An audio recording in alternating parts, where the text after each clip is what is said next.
This is such a budget stream that even the intro music, I have to take care of myself. Yes, hello everybody. It's a stormy Guy Fawkes night, that is to say, the 5th of November. As the saying goes, remember the 5th of November. And here we are, just starting our stream. I hope everybody has had a nice week. Do you hear the storm in the background?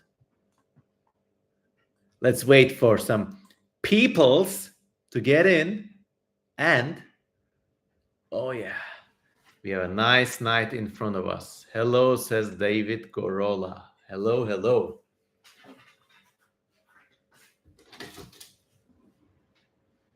Check the storm. It's raging out there.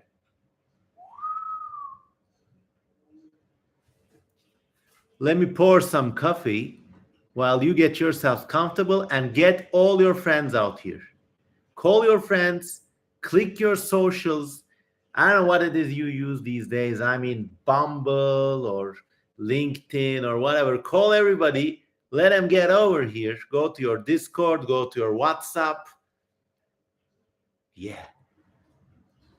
Hello, Esteban Rueda. Hello, Oreosaurus. I'm going to pour some coffee. I'll be right back.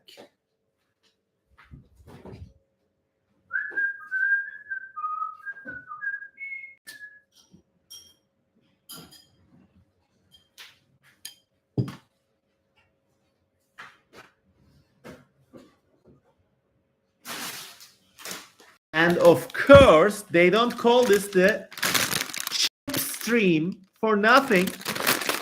Throughout the night, you and I, we are all going to devour this lovely package of Turkish snacks, Gypso, original, sea salted, budget wafer chips.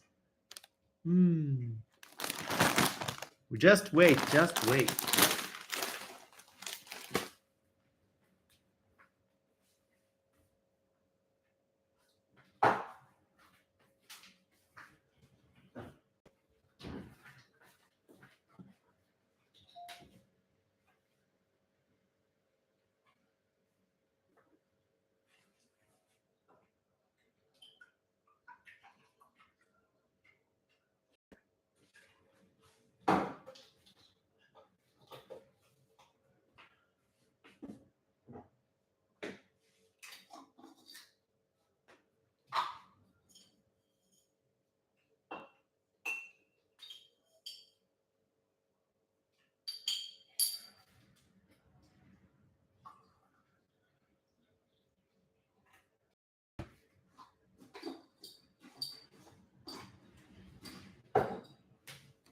Oh, it's crazy windy out there. It's a nice format, isn't it? Maybe in a distant future, when I have more streaming capabilities, I could use this like a set. Daddy Kozman's kitchen.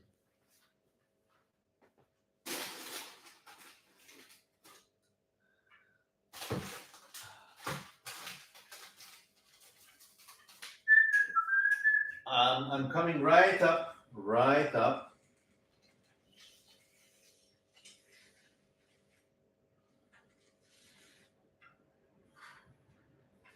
And last but not least, let's not forget our wet wipes here, because we'll be eating a lot of chips. You need some shit to wipe them with.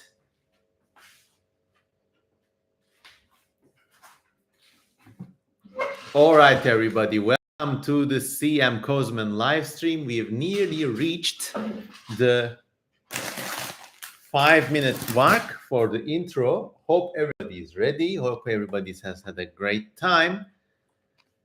Mark Miller says they will be right back too. Okay.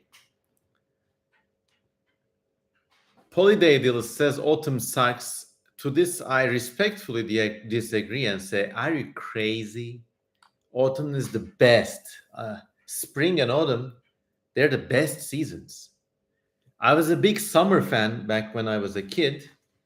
And of course, actually, when I was a kid, the place I lived in had a big garden and like it's really unfair, but this place also had a swimming pool. So summer was marvelous. It was my favorite season. Then, as I grew up older and started living in an apartment building, I realized what a fucking torture session summer was. So I don't like it. It's not my favorite. Your brain can't think right. And when you're a kid, it's okay. But when you're an adult, usually in summer, the heat and the brain's problem solving and happiness centers just don't mix. It's just too choking. Polydaedalus asks, is that a Mesonicid in the thumbnail? Very keen observation. Yes, it is. Mesonicids were these like, imagine carnivorous things that were kind of like deer, prehistoric animals, that sort of stuff. Just checking some messages on the side.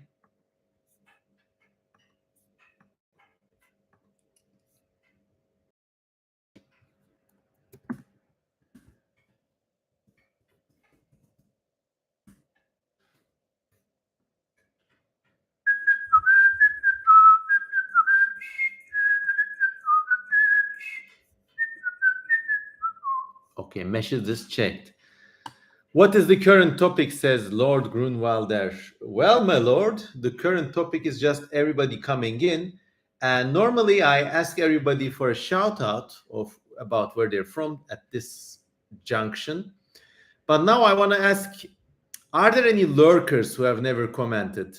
Now I am imploring you, reveal yourselves.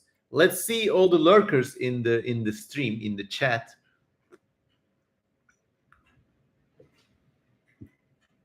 Are you hearing the storm? Also, let me know if you're hearing the storm. Just type, I'm hearing the storm.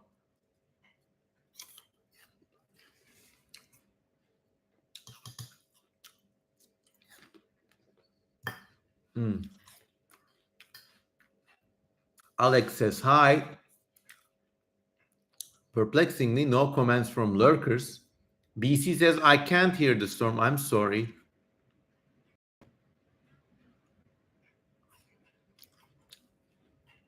Nicholas Fortney says, he's a lurker.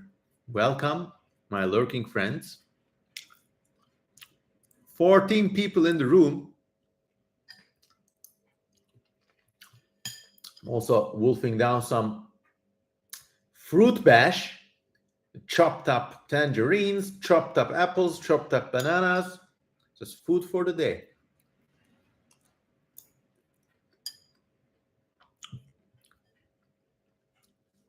Nobody can hear the storm. How about now?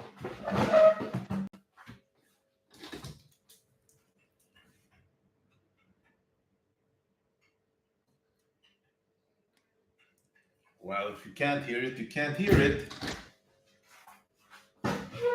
It means this computer has a great noise cancellation, so that's nice. Absent Fish says, the storm in my head is too loud. I can't hear your storm. Well, I hope it's a nice kind of storm. David Gorolo is at work.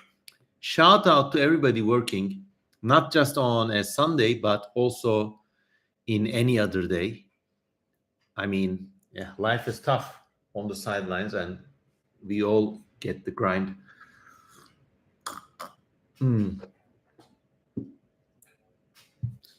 Who else is? Let's do another contextual shout out. I kind of know where everybody is from, so write me the setting in which you're listening. Are you at work? Are you having breakfast? Are you at home? Are you in bed? Where are you?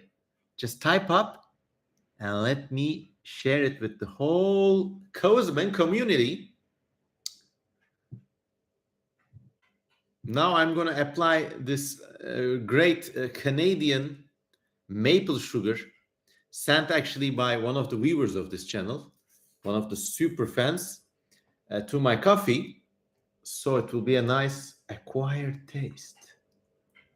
God damn, we started this channel with the aim to become like the best in weird research, Forteana, speculative evolution.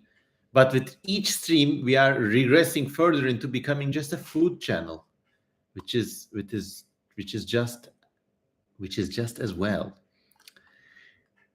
David is in his office. Well, nice. Esteban Rueda is in their bedroom. Alex is listening while drawing. Oh, that's cool. I actually have some drawing materials for this night's stream. Instead of being a silly person, I thought maybe I could get a chance to draw stuff and show it to you. Ghostface is drawing workout. Pump that iron, my friend. Pump that iron. Godspeed and my respect to you. Absentfish is dealing with university accommodations, which looks like a Swedish prison. So apparently your university has extremely nice and very comfortable accommodation. In those countries, you know, Sweden, Norway stuff, you shoot up a school, you get to spend your life in something like a 5-star hotel. BC is at home. Horizontal spinning rat is in farmland. Instead of collecting grain, they are collecting kernels of wisdom from Daddy Kozman's kitchen. Scraps from my table. Cheers. The prison joke aside, it would really be nice to have that sort of accommodation offered to. Imagine a sort of universal university where it's not like a college. It's not like a kind of like 4 years, rack up your courses and you graduate. No, it's a special thing for people with special conditions or special skills. Basically, you're just given this room and like a clean living conditions for life, 3 meals a day, and all that they expect you is to create your artwork or write your stuff. And you know, these programs would be so easy to run for almost every state. Like, I mean, unbelievably cheap compared to the resources that states have. And it would contribute so much to that country's culture and history and civilization, but nobody does it. I don't know why. Michal Sadowski says, hello, hello, hello.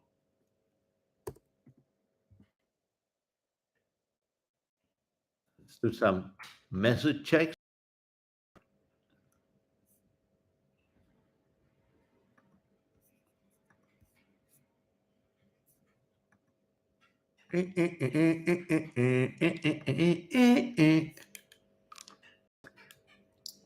Lord Grunwalder makes a response, very smart response, because he says the universal university, free accommodation, just write, just draw, it's the opposite goal of our education system. Very true. In most countries, the education system aims to raise taxpayers, which is, I guess, okay, but something like what I just described, you know, nobody really wants that. And the more you look at society, the more you see why that is so. But still,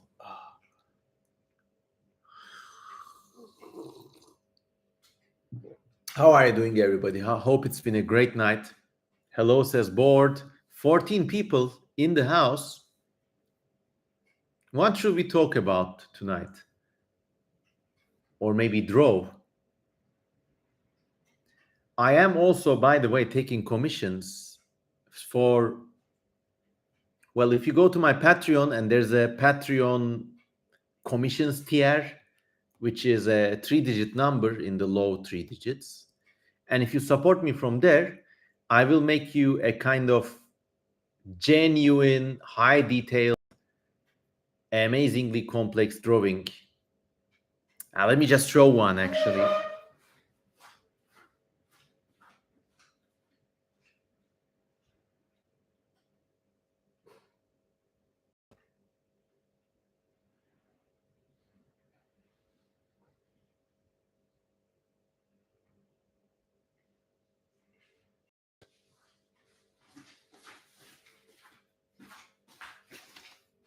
So you go to the top tier on Patreon, okay? And then we start to talk. You tell me your creature. I make sketches like this first. This is the progression line for one of my Patreon supporters, Seth Howard. And this is just a sketch. You see? Yeah, just a sketch. When it gets approved, I turn it into an ink drawing like this. And you notice there are some lines and notes around these parts, like some correct mistakes, correct postures, etc. And then finally, I take it digitally and add another limb, the running limbs, and I flesh out the creature in my style. I give it my A game, so these are all really nice and really well designed and like my top of my work, if you can believe it. And then this also gets colorized. So yeah, if you want your creatures rendered this way, come on over to Patreon, and we can speak.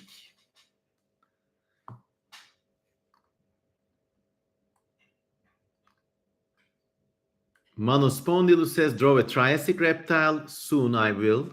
Absent Fish says, I asked people around Colchester about criminal cryptids. The only ones I could just find were assaulters hiding behind trees. Kinda sad. And then, okay, well, I guess Colchester, I mean, true crime is not my thing. For something to be a criminal cryptid, it also needs to be an entity. And yes, some of these entities are assaulters, the R word, assaulters. But if you noticed during those videos, I never discussed them salaciously. But things like helmeted robbers or like Mad Gasser of Mattoon, who put people to sleep with a gas and rob their house, etc.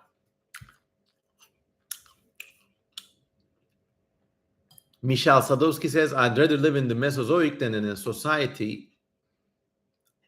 I would love to see the creatures in the Mesozoic world, but I think like I need society, even if it's at a distance. Like I need its products, I need the computer, I need the camera, I need the coffee, I need the chip, I need the wet wipes, and a whole lot of other things. You can't really function without a society. And if you're in the Mesozoic, also be careful. Disease might get you. Imagine all those weird diseases that must be in the air. Something's going to get in you. You're going to get fucked. You're hoping to see dinosaurs, but I don't know, vomiting some sort of prehistoric salmonella contracted by that amazing reptile bird you saw earlier last week. So be careful.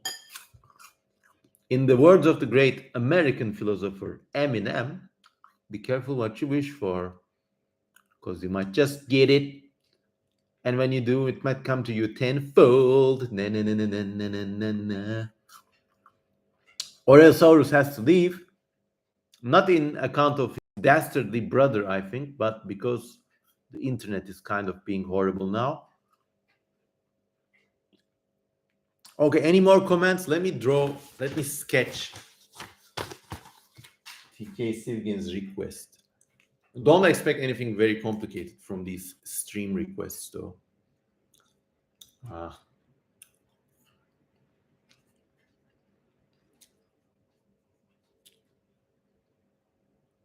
And they're also from the mind, so, there might be some inaccuracies.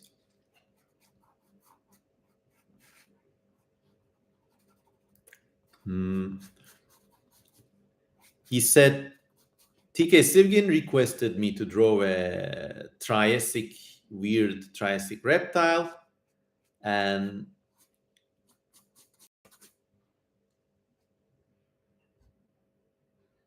to him, I am giving a very poorly made rendition of Trilophosaurus, this weird lizard-like thing that nobody can with stream sketches. I'm sorry, but it's nice. Plus, as an artist, let me give you a daddy tip: always sign and date your sketches, even if they're like even if you like kind of come in a sheet of paper and just throw it aside, has to be signed. Can you draw your interpretation of a Mothman? Okay, I will, but I'll space the drawings with the questions. Have you read any of Ursula K. Le Guin's science fiction? I have the fondest respect for her. She seems to be a great world builder, especially when it comes to societies. I mean, she had these, like, I don't know, in one of the Earthsea books, I believe, she had these great exposition for an overtly patriarchal society, and it was like very well designed. I've never been able to get into the groove of Ursula Le Guin's writing, unfortunately. I think I just have to start reading, but I just haven't gotten around to it. But I have the fullest respect for her.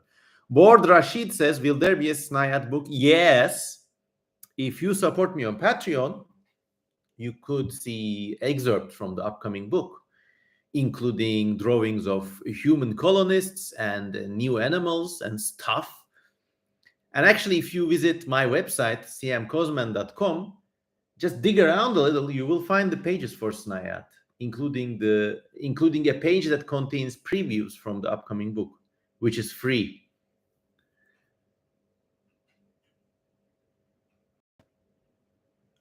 I don't think opening a stream in the middle of a storm was a good idea. Nah, I mean, all the internet here is basically cabled in.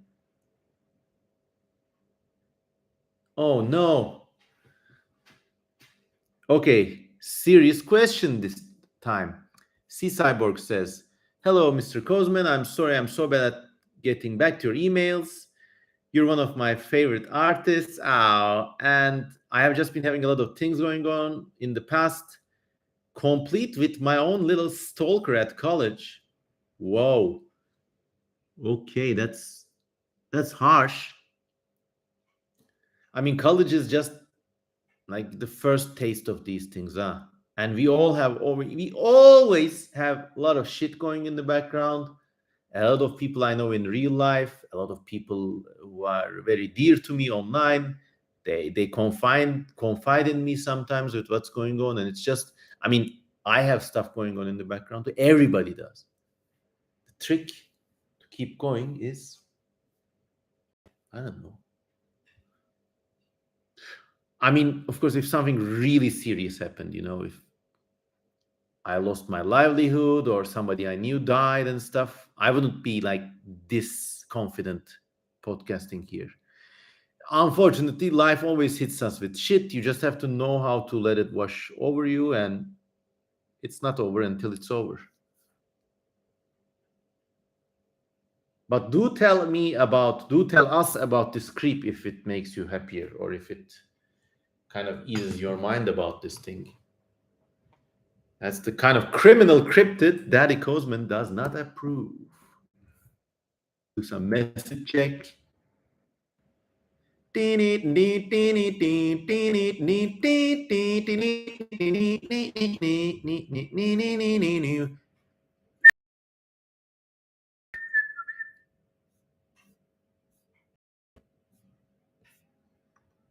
All right.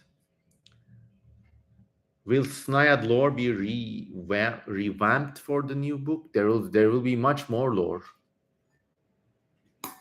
There will be Snayad cryptids, so it's the highest refined version of speculative evolution, just cryptids on an alien world.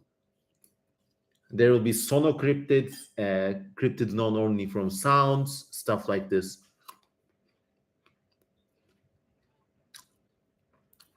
All right. Somebody was asking for my version of Mothman. Let me bring my stamp over.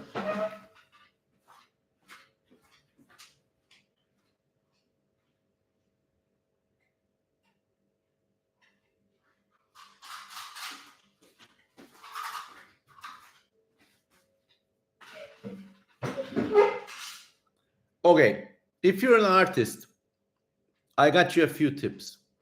You have to have a signature stamp. Now, these are really cool. Basically, you go to any place that does office supplies. In Turkey, we go to a place called Ozalitçi, which is a copy center. I don't know what you do in the States, Kinko or some shit, but basically you get one of these, which is like a simple ink stamp, the kind they use in offices. And I just had them make my logo here. It really costs like $2, okay, in American currency. What you do is when you do a sketch, when you sign it, you take this thing. It's so satisfying. Check this shit out. Now it's like dated, signed, stamped. It's something issued from like my studio. So in years after I pass out, hopefully Allah geçinden versin, it will be valuable. But as an artist, you're always producing documents. Your artwork is a document. And this is the simplest and best thing about making art, you know? It's who the fuck needs NFTs? You are creating artifacts, but take yourself seriously. Even when you doodle something very simple, sign it, date it, stamp it. This thing is a psychological device as much as a technical device. Because with this, you convince yourself that you're doing something serious.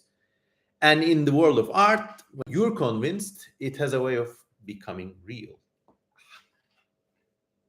Oh, my posture.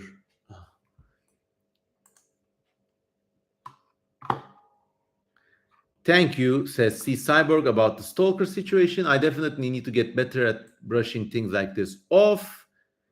I just been avoiding using my phone. I don't want any messages from them. Oh, well, that's also one of the reasons maybe you should never use a smartphone. Just go with a dumb phone and like handle all your messaging stuff on a laptop. Thomas Strimpel says, easier said than done, of course, but still. Thomas Strimpel says, hey, what's up, everybody? We're doing fine. Welcome, my friend. Your new schedule has Mondays and Wednesdays off. And see, Cyborg, a college schedule like that, you don't know how lucky you are. The future you is looking from the tunnel of time down to the present you. And they're saying, ah, man, this guy is so lucky. Just enjoy that time. Do something. Get out of the house, go to a museum, go urbexing, or just have these like random adventures, the kind I also sometimes showcase. Esteban Rueda says the world was a better place when BlackBerry was the smartest phone one could own. I agree so much. Preach, brother. Preach. Board Rashid says, what inspired you? Life itself, I think.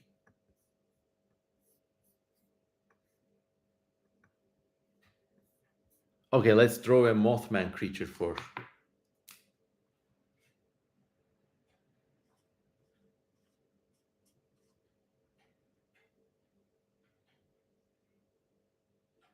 All right.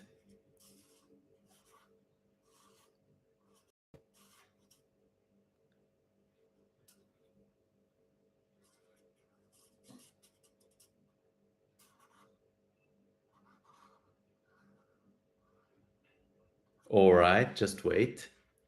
There has to be a way of. Oh, yeah, you can see it. Great.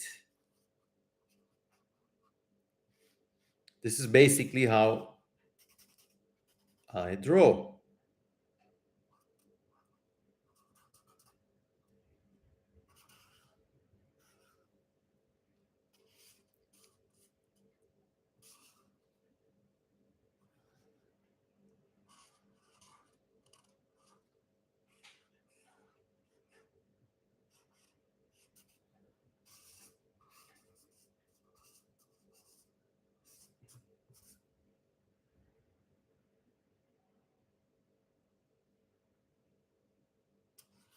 Well, this kind of became a literal Mothman, did it not?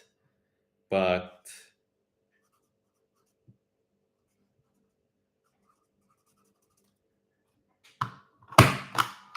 Sealed, stamped, and approved, motherfucker. Okay, here we go. This became a moth person or a some sort of a hot moth lady. I don't know.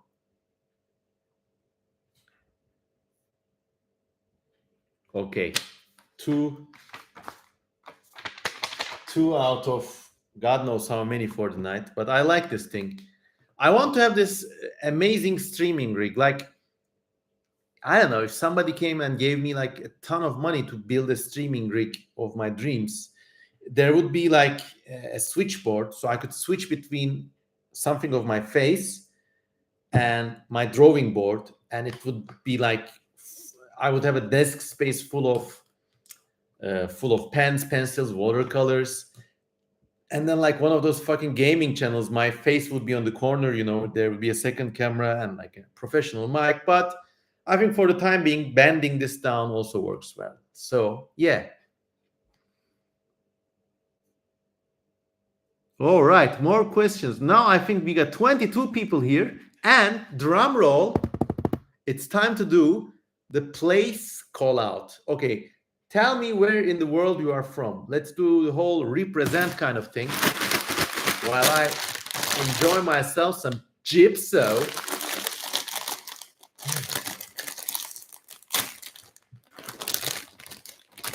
I love these brands that are not Lay's or Doritos, but they're just like little known local brands.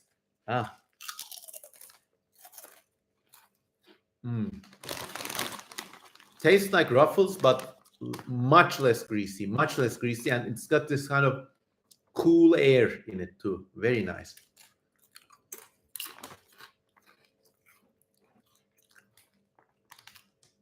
Esteban is Colombian but living in London. Great, you're probably seeing the fireworks tonight. This being the 6th of November now. 5th of November, Guy Fawkes night. C Cyborg is from Mama Ronek, New York, right by the Skinny House. They doxed themselves. WR Pro is from the US, Missouri. If I care, of course I care.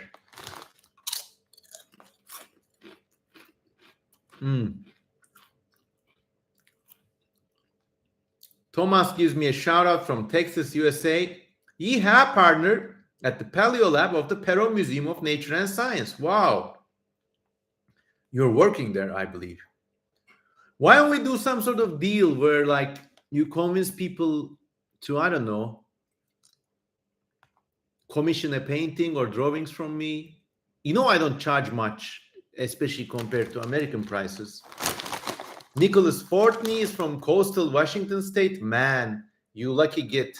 I drove across there once, whole region, like the 101 highway, all the way from Seattle down to San Francisco was unforgettable. So beautiful.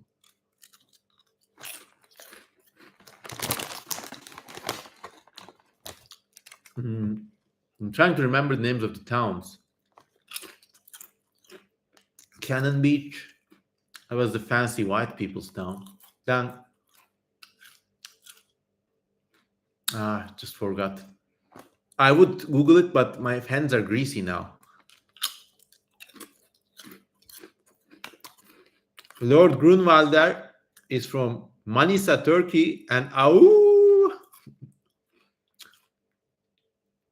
Gizbilimci, whose name in Turkish means the researcher of secrets or something like this, says Netherlands. So I'm presuming you are a Turkish person, a person of Turkish descent, probably born there, or one of those people who moved from Turkey to Europe.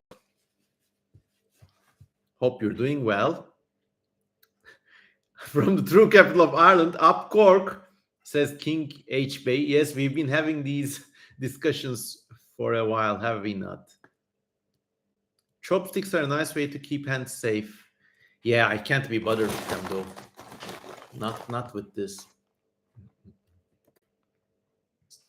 I keep one hand clean, and it's my clean hand, and then I type with basically, like, and some other situations. So hard to type with hand.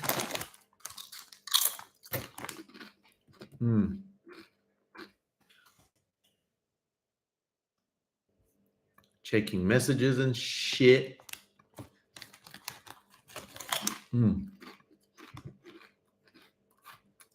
Jesse Bertzel is delivering pizzas in rural Maryland. Godspeed, Jesse, and have a nice day at work. I hope they tip you well. Just tell them you work for Daddy Kozman, and they will tip you handsomely. What was, by the way, your weirdest adventure while working in the food delivery industry, Jesse, or probably anybody listening? Let's talk about those for a bit.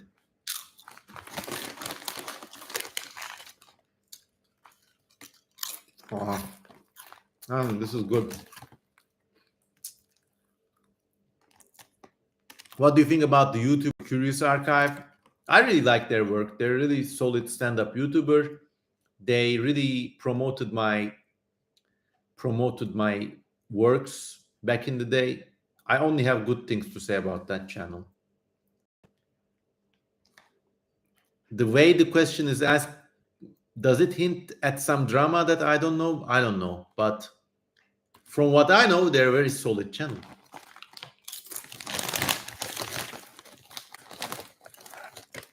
"20 people in the room, half an hour in. What a great night." Milady Class says, hi. Hi.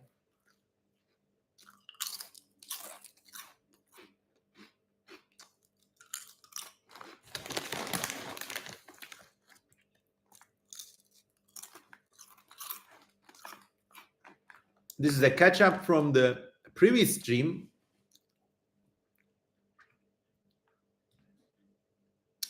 So just to do a recap, our commenter and longtime regular of this channel, Milady Class, is from a town in Pennsylvania where they have this Turkish restaurant called Anatolian Kitchen. And in the previous, which took place, I think, in the last days of October 2023, all of us were talking about Turkish restaurants and what to eat there. So yeah. Nice questions coming in. Ari Kirit says, hello Cevdet abi. Selam kanka. Really appreciate your work. As someone from Turkey, I really wonder why All Tomorrows wasn't published in Turkish. Was it because of the anti-evolution sentiment in Turkey? Partly. I mean, All Tomorrows was written in the early 2000s, the 00s. And back in those days, actually, I mean, you could just be slandered or even threatened for speaking about evolution online. There was a group of basically extortionists who used creationism as a cover propaganda. And I won't even name them, but it was horrible. But on the whole, I mean, I wrote it in English because I could, basically, you know. I'm well learned and conversant in the language. So why limit myself with, I don't know, especially back in the days, there were like maybe 30 people in the whole country who could maybe relate to this kind of fiction. Now there are more, but still, back in those days, it was a desert. And I always think I'm an exporter of knowledge. It doesn't matter if I live in Romania, Turkey, Myanmar, wherever. Of course, it matters a bit, but I'm just paraphrasing here. Wherever you are from, do things for the entire world to enjoy. And if that means learning good English, do it. If in the future there's a magic change and everybody speaks Chinese, learn Chinese. But yeah.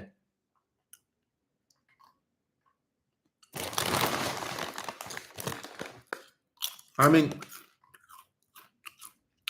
continuing on Arikrit's question, Turkish society is very a humane society. It's very nurturing. It's got many, many virtues, but it also forecloses certain options to the human race. There are things which, no matter how good you are at doing them, if you do them in Turkish, you're wasted. So there. But Pirate says, I am a bartender. I have awesome stories, man. I'm sure.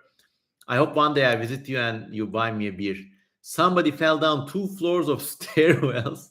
He was drinking his own nibs of alcohol that he snuck in, as well as ordering. Okay, so I hope this person did not break anything. I have a twin who delivers pizzas. His former boss was illiterate, and whenever his boss would send him to addresses, the addresses were completely wrong. It made his job impossible. There must be some Twilight Zone stuff. Mistaken pizza.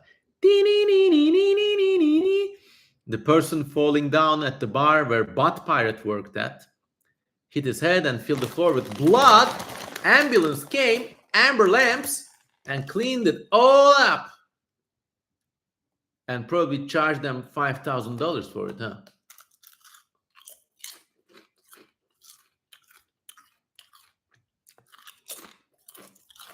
Esteban Roda says, I live in the Turkish neighborhood in London. Which one? Upstoke Newington or down south? What dish should I try? Go with döner first. Go try döner on a bed of rice. That's always a great starter.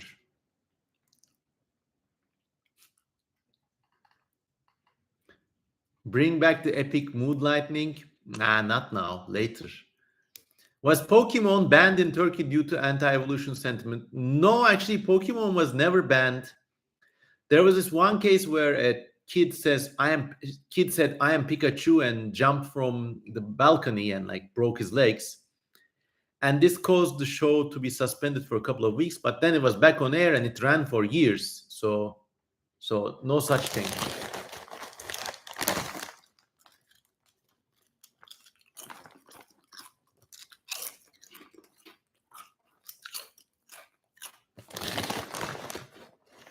Maybe some censorship in translations. No censorship. North of Stoke Newington, Green Lanes. Wow. Say hello to all the base Turkish and Turkish Cypriot brothers up there.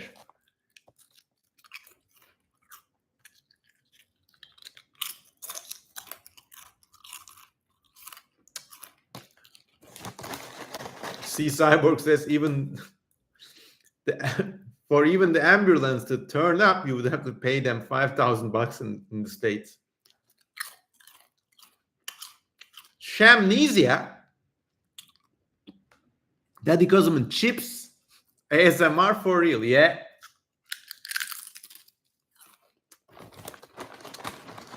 Crack you up. Can't stop eating this shit. No. Let's take a break. I'm gonna wash my hands. Be right back. Ask questions, or let's have a drawing. Suggest drawings or ask questions now.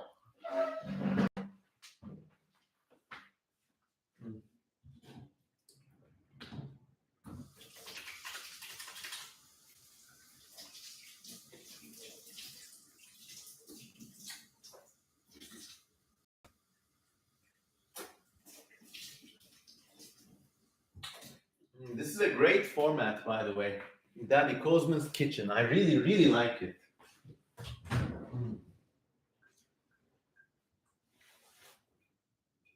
It's you. Oh. By the way, while we're at it, please consider supporting me on buymeacoffee.com too. The link is in the stream description. And, it really helps. Plus, in Buy Me a Coffee, there's a gallery of unique watercolor sketches that nobody else gets to see anywhere else. Nobody else.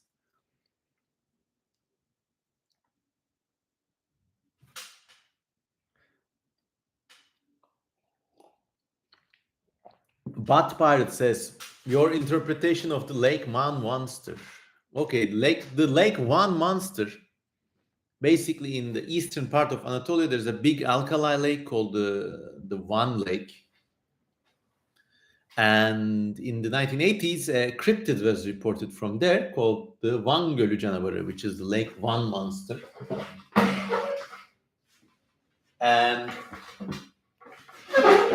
they said it was a kind of hairy, long-necked creature with horns or something. And there are ferries that run on this lake. It's a big lake.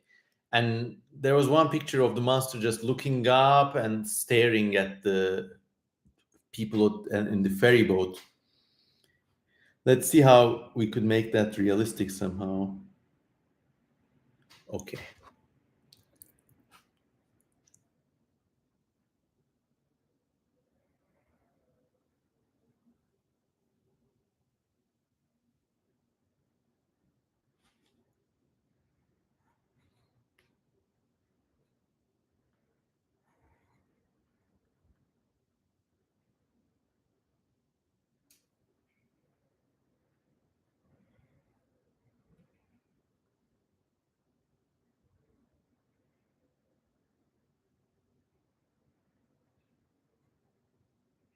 Let's give it some legs and shit.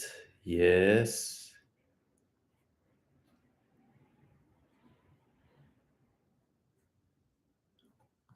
So it's this kind of elongated, hippo-like creature staring above the waterline.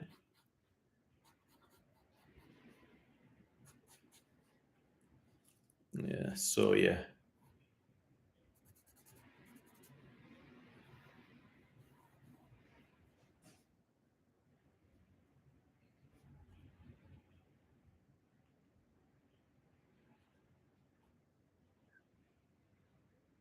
And draw some majestic mountains in the background too while we're at it.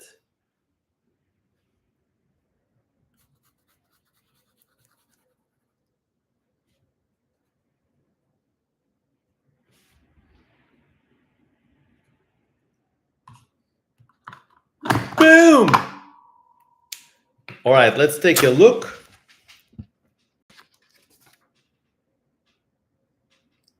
So it's this kind of hippo-like creature. The front limbs are a bit like fins, but they're basically like digitless.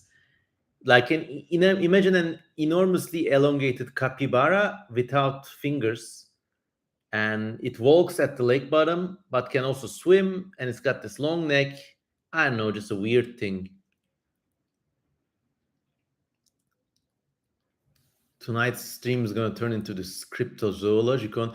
Okay, well, if you enjoyed this so much, please call everybody you know on your socials, get them in here. Say CM Cosmin is making drawings. Take a screenshot of this thing right here. I'm waiting for you to screenshot it. Share it with your friends. So let's get some more bodies in this kitchen. Come on.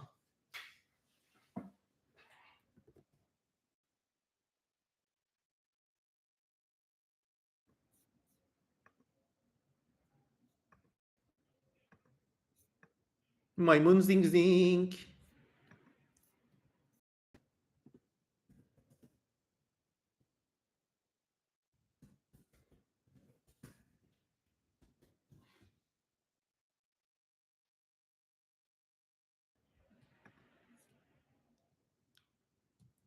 Brooke T says hello.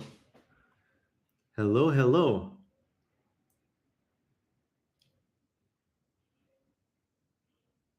Oh, many questions.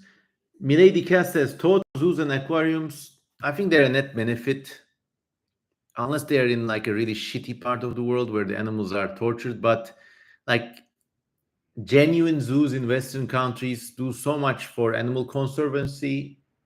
It can't be overstated. But Pirate says, have you seen Gora? Yes, Gora is this famous Turkish science fiction comedy starring one of Turkey's famous comedians. He's a little boring now, but credit where credit's due. And it it came out in the early 2000s, and it was like one of the first Turkish films with like Hollywood class production standards. But yeah, I don't know. It's kind of become almost a boomer film now. Is Godzilla an archosaur, a parareptile, or a secret third thing? I think Godzilla is a giant bioconstruct, something that big with nuclear breath or something. It looks like a mammal or a reptile or something, but it's actually like a completely different entity, maybe even from a completely different beginning of life. It may not even be carbon based.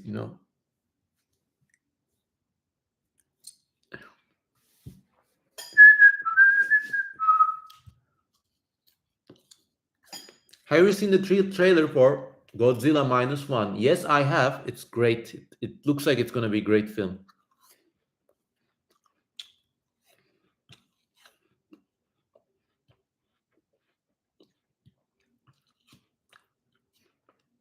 King HB 190 went to a nature park and saw lots of cool animals, including a squirrel monkey. Okay.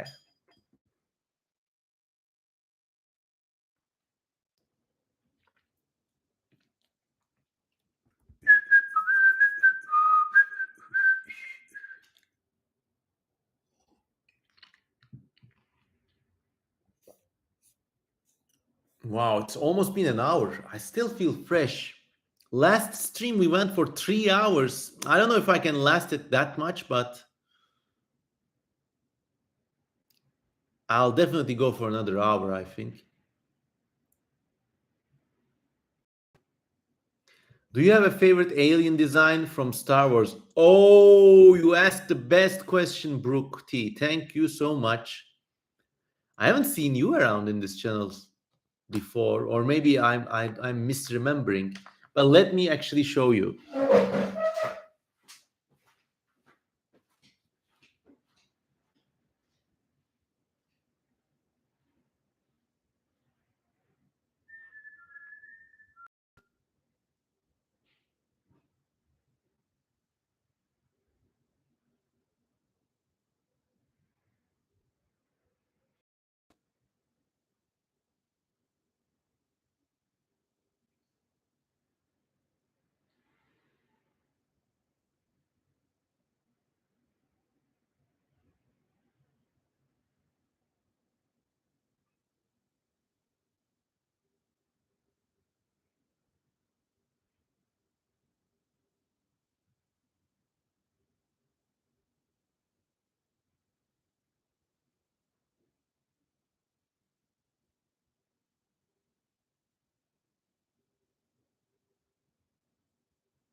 All right, I'm back.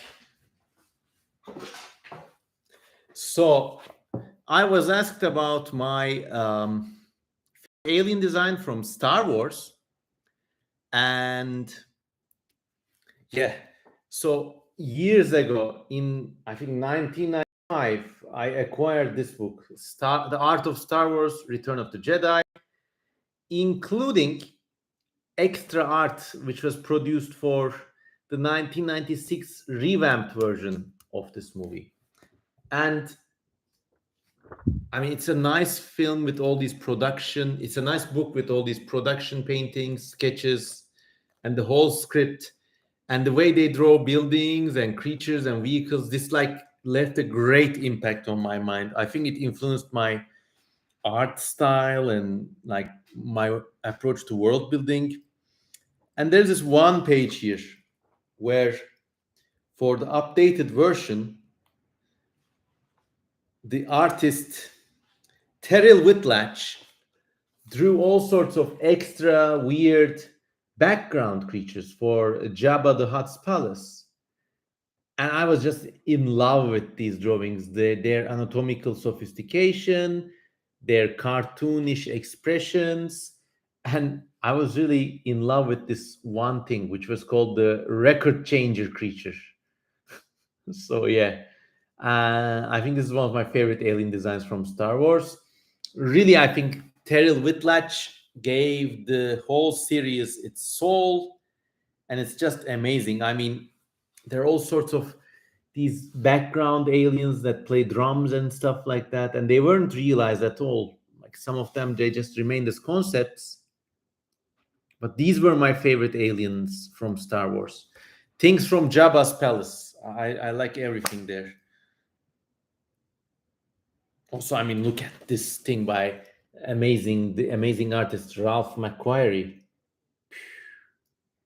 It's his idea for Jabba the Hutt, and you can see in this day and age, nobody really designs creatures like this for the movies.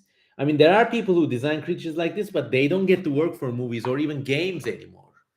All the big movie and game studios have become this bullshit mood board based operations, which I don't really like or understand.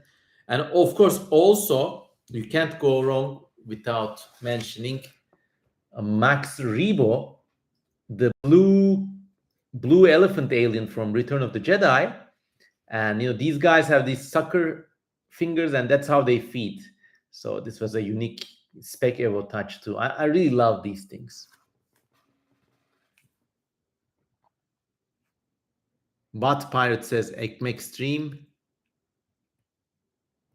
Michal Sadowski says, what's the most outlandish or interesting cryptid in your opinion? I don't know. Maybe one of the Latin American ones. In Argentina, I believe they talk about something called the chon chon, which is this disembodied head that flies with its ears. Flap, flap, flap, flap, flap. That was crazy. But in terms of more realistic cryptids, maybe some of the deep sea creatures, like those weird fish that this one researcher, William Beebe, only saw from the windows of his diving vehicle, and they were never seen again. Have you ever had a personal encounter with an alien or an otherwise inexplicable creature? Not really, unfortunately. I would love to have such an experience, but no. Although I will add the caveat that as you get older, you will encounter human beings that have just such strange lives or such interesting life stories that meeting them is like meeting an alien creature in itself.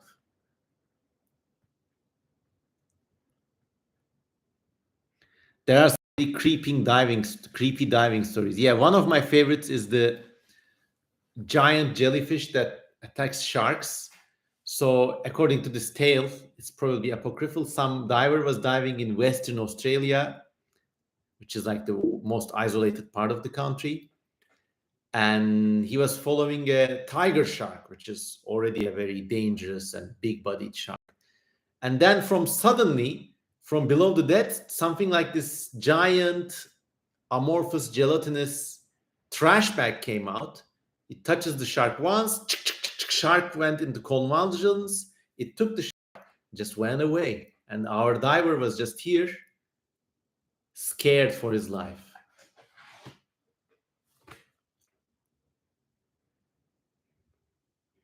You probably know which entity I'm talking about. Like somebody here has to know it.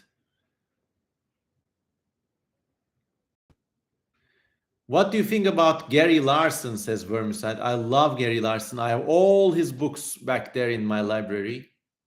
He's a great artist, and he introduced the natural sciences to many people who would otherwise be just interested in like boring humor. So yeah. Let me actually show you something. Wait, I'll be right back.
All right, hold on for a minute.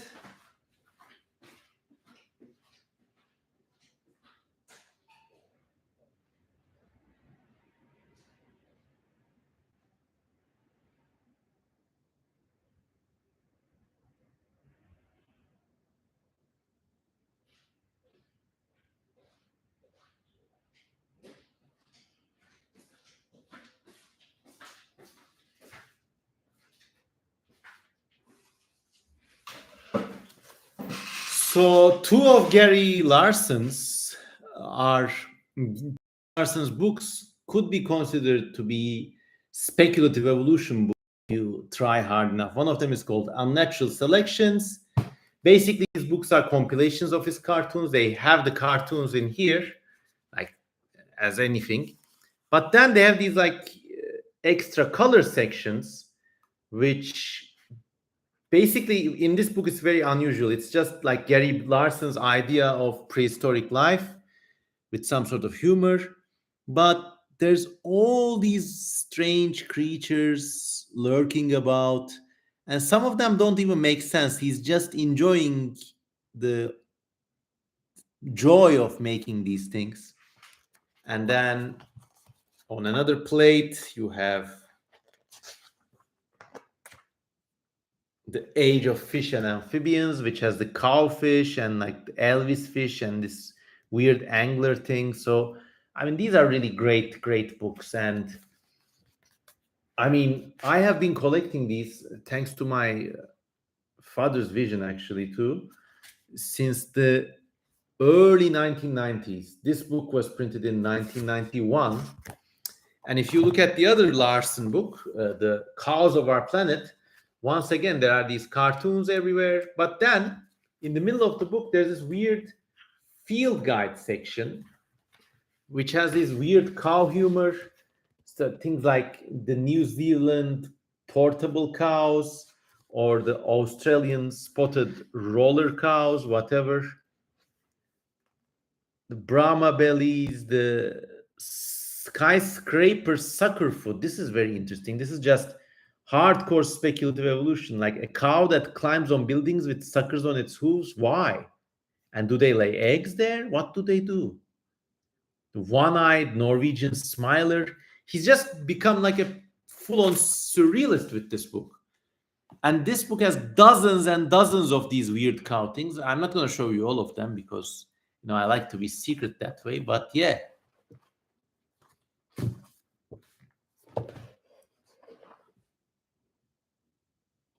All right, there's been many chats. Let me take these back and I'll read the chats, okay? If you got any more questions, ask them at all. Ask them and I'll be back.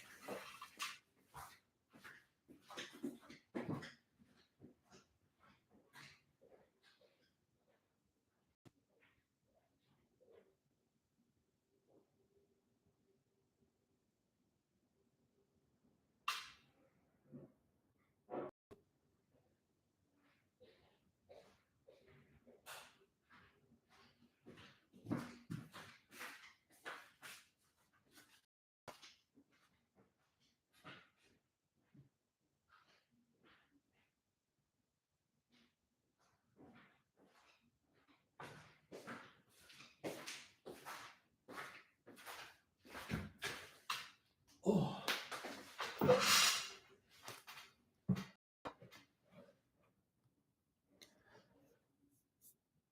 Is there a streaming schedule? Says Bot Pirate. Nah, I mean, I usually try to make a stream every week, but it changes.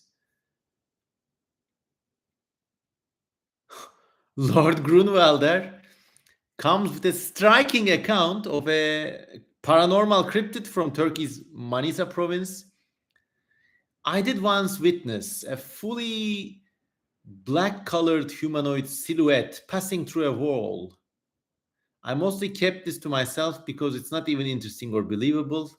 Just a black faceless shadow man teleporting. Well, you are from Turkey. You must have seen one of the rural jinns inhabiting this country.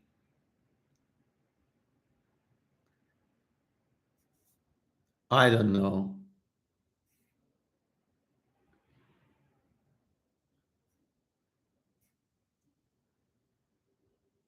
like a shadow. Now you call this a black silhouette. I bet somebody's gonna frame you to be a racist, but we all know that's not the case. Do you work in 3D at all, says Bot Pirate? Yes, that's why I brought this thing along. It's not really sculpture as I understand and respect it. So I'm a bit hesitant to like come out with these things. This is just a piece of wood I found in a burnt out mansion. I then painted it. I found a dead butterfly, so I like epoxied the butterfly wings on its back, and I put on layers of glaze and acrylics and stuff. Plus, I found an acacia spike and gave it as a weapon to this thing, which I call the Soldier of God, which is like a funny totem kind of thing. But this is nice, and if I had an exhibit, maybe I would like frame this and like try to sell it, and I would call it an artwork that I made. But real sculpture, like people like Henry Moore or even the Baroque masters, that's a completely other, that's a completely different discipline. And I know better than to say dabbling isn't mastering. That's all I'll say. So Thomas Strimpel asks, would you rather be stranded in Wayne Barlow's version of Darwin 4 or Hell? Well, Darwin 4, of course, provided I could breathe and eat the creatures. I don't want to go to hell. Soldier of God is back, says Gizbilimci. Yes, I am working on another sculpture. This is a chestnut branch I found, and chestnut branches grow this way. So you can just like put it somewhere and it just stands. I know what I'm going to do with it. Maybe I'll just paint it full of stripes, see how it goes.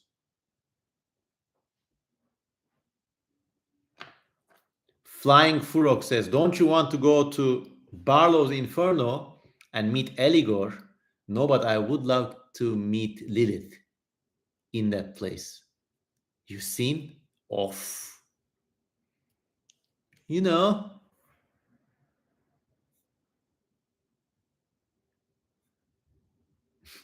the most unexplained occurrence in Ireland is some bros digging a hole. I don't know. Ireland is a pretty mysterious place.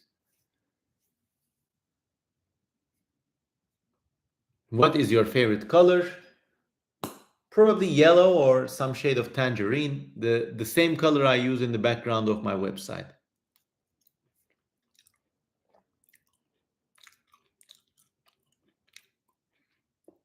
Bot Pirate says, I have friends and family who swear that they've been haunted by jinn that break mirrors and slam cupboards, etc.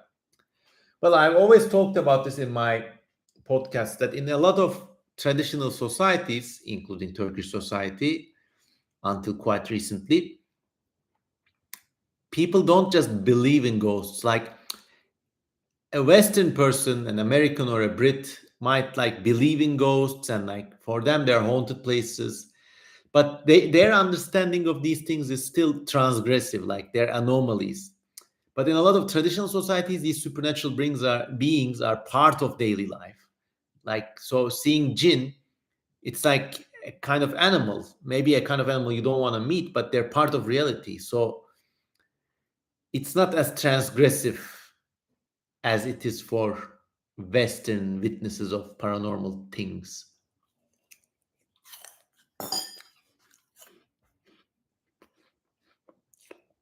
Legends of Yggdrasil says, hello, that looks cool. Thank you. Clam James says, will you be attending the TEDSUCon? The TEDSUCon is a convention of tetrapod zoology related stuff organized by my close friends John Conway and Darren Naish. Last year I attended it. I had a great time. I sold many prints and paintings. It was nice. This year, John and Darren graciously extended me a free attendance pass, but due to financial issues like the whole costs of accommodations in London, travel expenses, visa expenses, and so on and so forth, I'm not going to be able to make it, unfortunately. If you do go there, please take a lot of pictures for me. So yeah.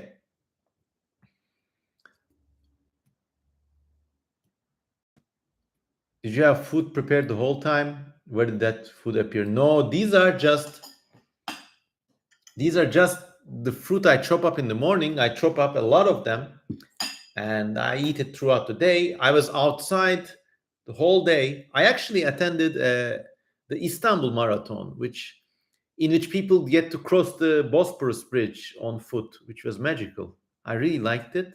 So now I'm back, and this is the remaining half of my breakfast.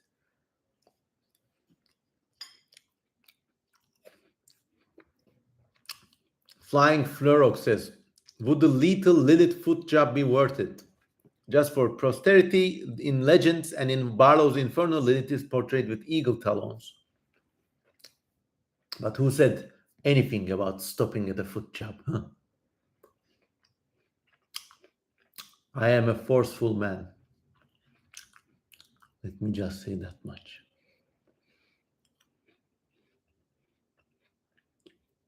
Naturalist enthusiast says, hello, sorry, I'm late. That's okay. We'll be hanging around a bit more. I like tetrapods, but I have no idea why they get a convention of their own, says the Dark Master. I think this is pedantism. If you registered at TETRUCON and if you wanted to give a speech about fossil invertebrates, they would let you do it. So don't worry. Have you heard of the YouTube series Vengeance Rain? No, I haven't, unfortunately. Monospondylus says, what's the furthest you've ever traveled? To Australia, probably. I come from a land down under.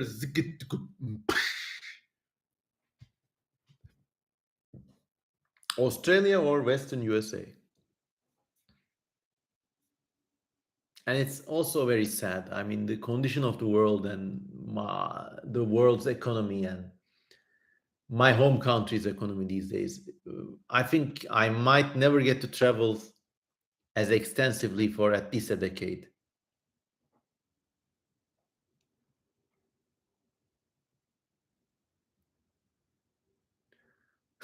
Legends of Yggdrasil respects my Australia song. Well, thank you.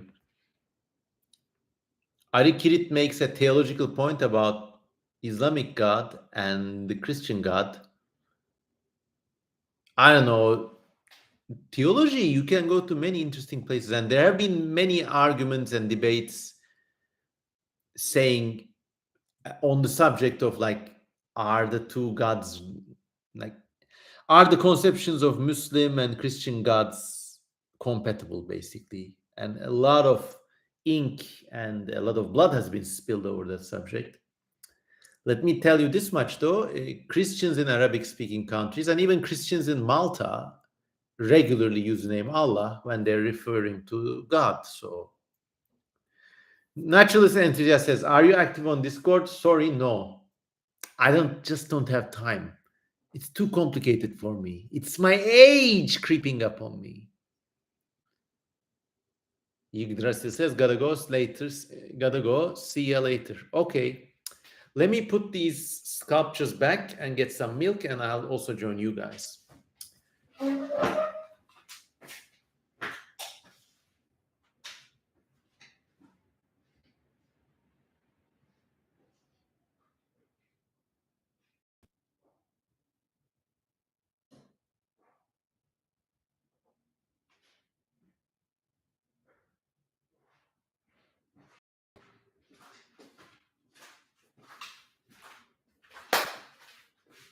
Oh.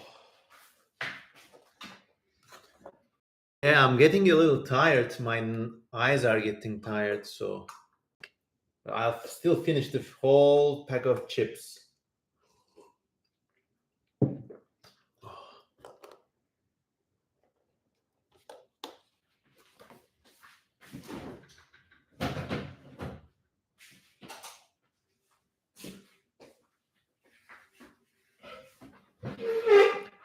TK Sivgin makes a really nice counterpoint. Actually, I really admire his theological and historic knowledge. And by the way, in our channel, well, in TK Sivgin's channel, there's a big chain of videos co-starring yours truly about the ancient history of Anatolia. I am gonna publish a trailer about it soon, but just check it out.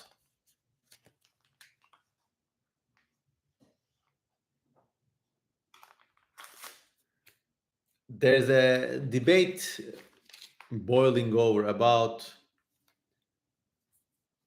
obviously, the Quran considers all monotheistic Abrahamic people as the people of the book. Milady class says, are there any countries you hate? No, absolutely and categorically not. I mean, with what the whole world hurtling into war and abject genocidal violence in Gaza and everything, it's kind of become popular to hate on one certain country, but no, I don't hate any countries. I don't hate people in groups, and neither should you. Life's too short to be hateful all the time.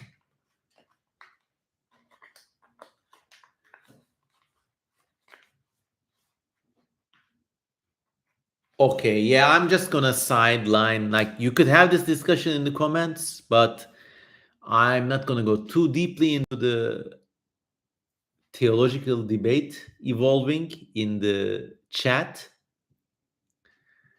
I don't hate any countries either, says Milady Class. Well, based. I mean, it's really stupid, isn't it?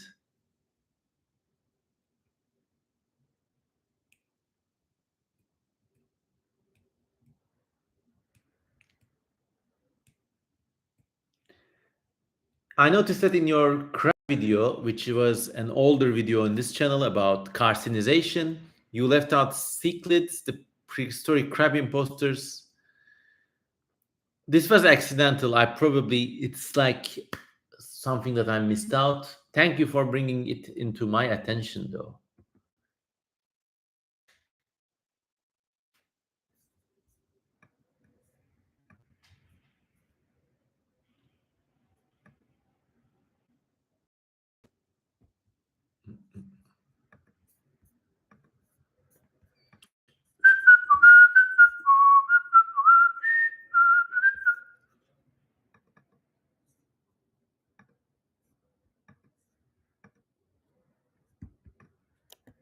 All right. Grizzly Dadam says cozy. Hello. That's a nice nickname. Fernando Katekaik says, have you watched the Five Nights at the Freddy's movie? No. I have never gotten into that lore, but a lot of my friends seem to like it. Is it okay if people call you Jevdet or Memo? Well, any name is fine. I like Memo better, but my full given name is Cevdet Mehmet Kösemen, so you can call me anything pertinent to those names.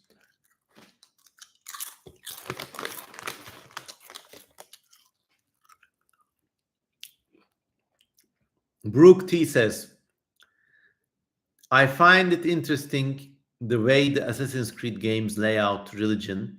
In this game, all religions' gods are basically a higher life form like the Anunnaki, and humans are a genetically modified subspecies. That's a long-running trope. I mean, it's something very scary to think about too, that there are like these things that are beyond human who are ruling us. And I always, like, throughout these UFO disclosures in the past decade, I remember there's this one account of an Israeli Air Force general, and he says basically there are these people with very tall foreheads that are in contact with all world governments, and they run the things from behind the scenes. And it's just very scary to consider, and like, whoa.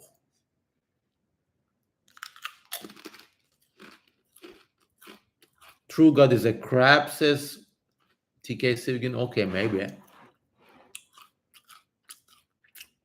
Have you ever watched The Amazing Digital Circus? Unfortunately not. Give me suggestions for another drawing, maybe the last drawing for the night. Let's see.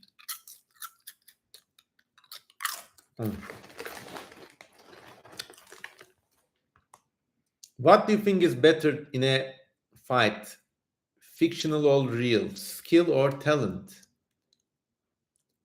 Fights don't happen that way. Where I'm from, there's this famous and unfortunate story of this member of the Turkish Special Forces who was stabbed to death one night by basically a street urchin who wanted money from him. And he just did not know how to handle the situation. Usually fights happen extremely fast. You don't even understand what goes on. And they take the entire strength for people. People engaging in fights use their entire strength to do what they do there. You don't throw half a punch. Like you hit to kill, give it all you got. And it's very unpredictable. Of course, practice helps. And of course, it helps if you're not skinny like me. But you never know. These things do change a bit when you bring guns and stuff into the equation, but still.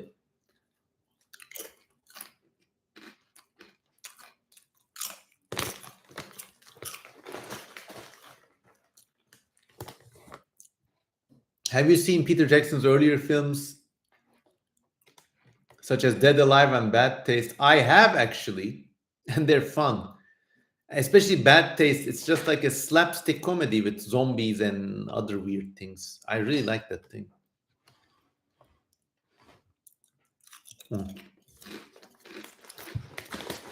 Well, somebody wants me to draw a Fresno Nightcrawler. Okay.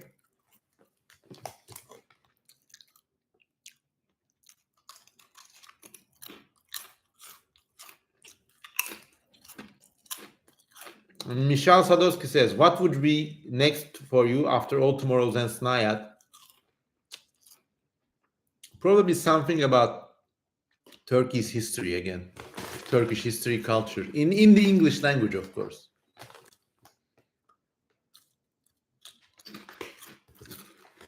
Gochi says, no, 22 people, still doing great.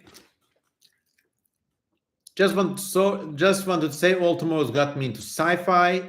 Thanks a lot. Well, my pleasure.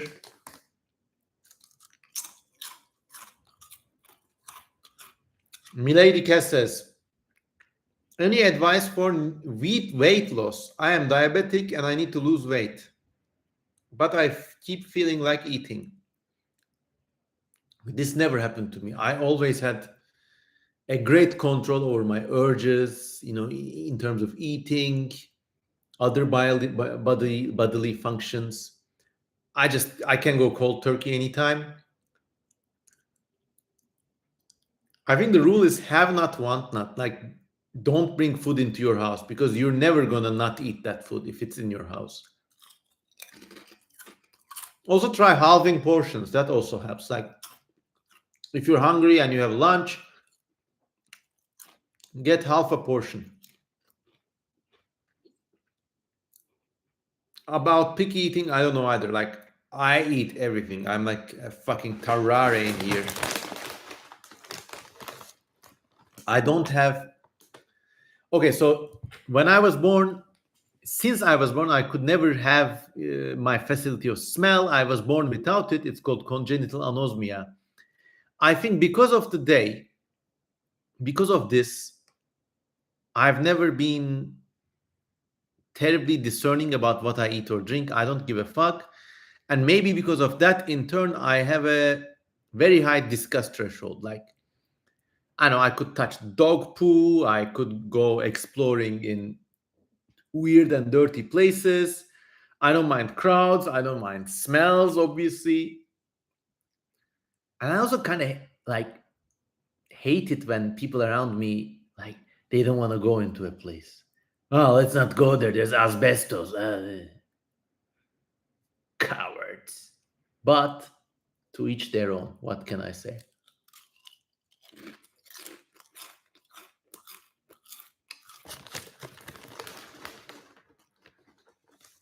Getting a bit tired, but let me eat some few more chips, then I'll get to the questions.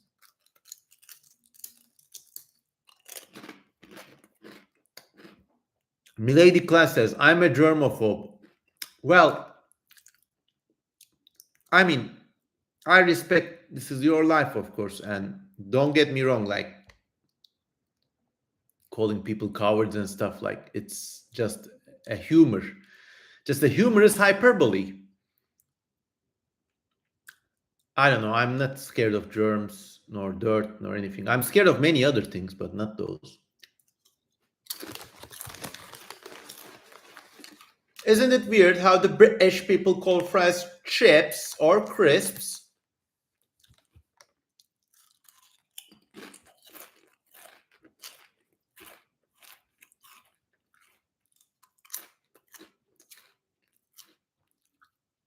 What genre of science fiction are you not a fan of? This is nice, a good question. I don't like those extremely serialized genres like 1000 Star Wars books. They're just a lot of contemporary. Okay, so there's this phenomenon called like the science fiction you would see at a chain bookshop, you know? And those books sometimes they're just so inane. I'm sorry to say. They're so unimaginative. They're so formulaic. I don't get it. I like science fiction by eclectic, smart authors who are not interested about making chains of stories.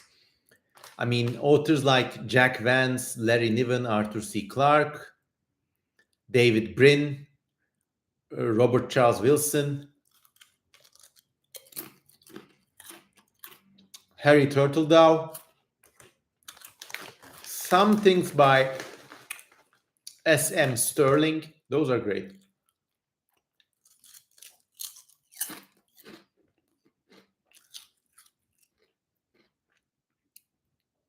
I don't like formulaic science fiction. Oh, I need to stop eating. Okay, use the. Have you read The Children of Time by Adrian Tchaikovsky? Yes, I have. Actually, Adrian Tchaikovsky thanks me personally during that book's intro section because we had a conversation with him and Daniel Benson, and I just get a hat tip in the opening of that book.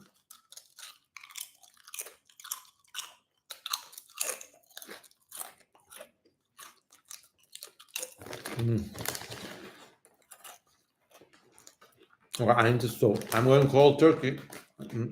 Getting into your questions.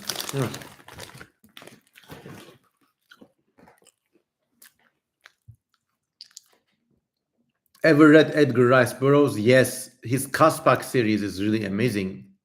Prehistoric Island series. In that book, actually, Edgar Rice Burroughs has this like non-ending pace of action, which I really like. Plus, he has a very weird story of evolution. In that book, it's like people come to a prehistoric island complete with dinosaurs and cavemen and prehistoric mammals and all sort of weird creatures. So in this island, evolution works in a unique way. In the center of the island, there's a boiling hot springs type of place. And in the hot springs, there are lots of tadpoles. Now, in this island, creatures don't evolve. They just form in this hot spring water. And then just metamorphose, like from tadpole to fish, fish to amphibian, amphibian to reptile, reptile to mammal. But each tadpole chooses its own development path, and they can end up as a human or a dinosaur. Or it's like a very weird thing, but I really liked it.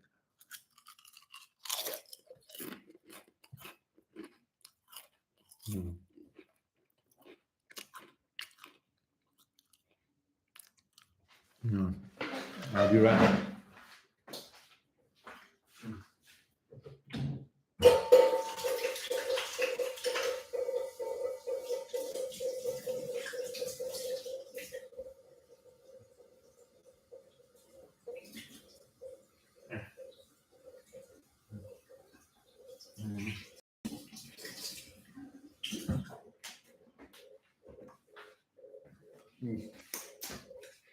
Okay.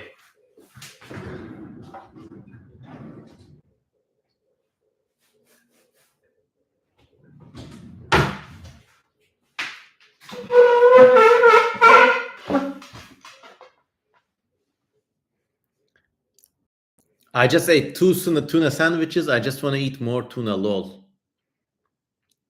Resist the urge.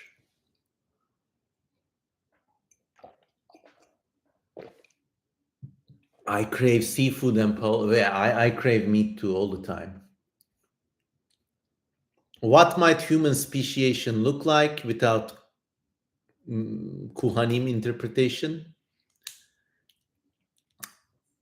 I mean, you kind of see it in prehistory with Neanderthals and Homo floresiensis and so on and so forth. No, all tomorrow's questions. Could a fantasy world with magic work with biologically plausible creatures? Yes. It's magic, it can work with anything.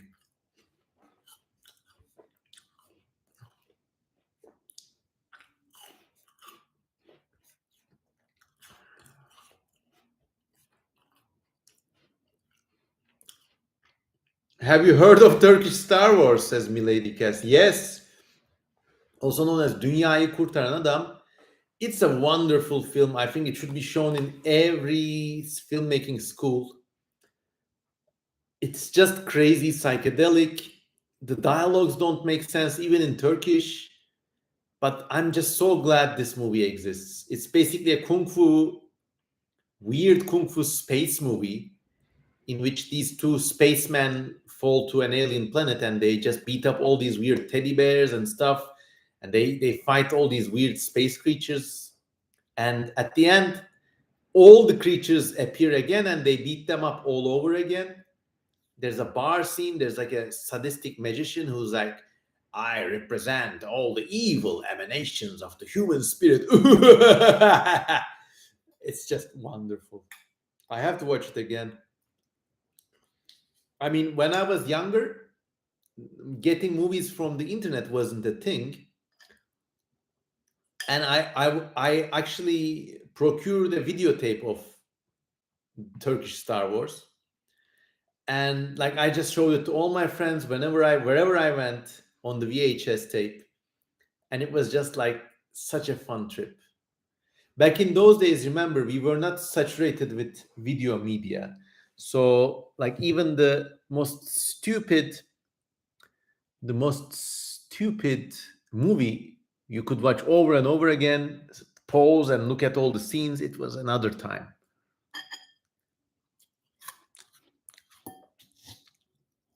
I think Turkish Star Wars may have even inspired Tarantino for some of his grindhouse series of films, but I don't know if he would ever acknowledge this. So there.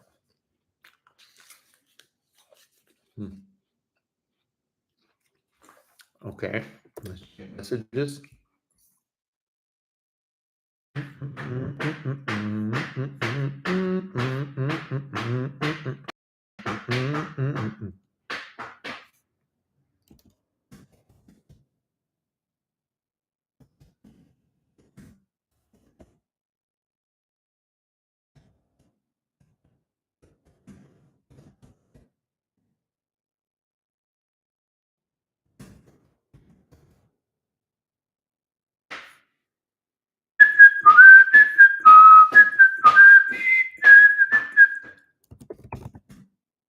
Just a second, everybody.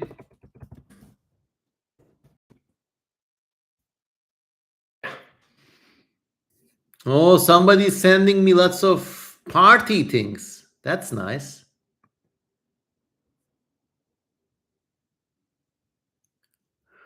Do you know the elephant bird of Madagascar was still around in 1000 AD? Yes, I think about this more often than I think about the Roman Empire.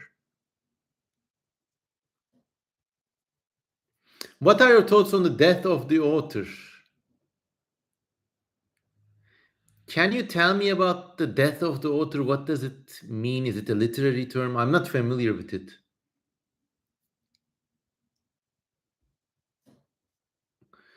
Joseph WM says, can I join you in a Google Meet sometime? Okay, sometime, but not now. I finally read Star Maker by Olaf Steplidon, says Absent Fish, and they really, really enjoyed it.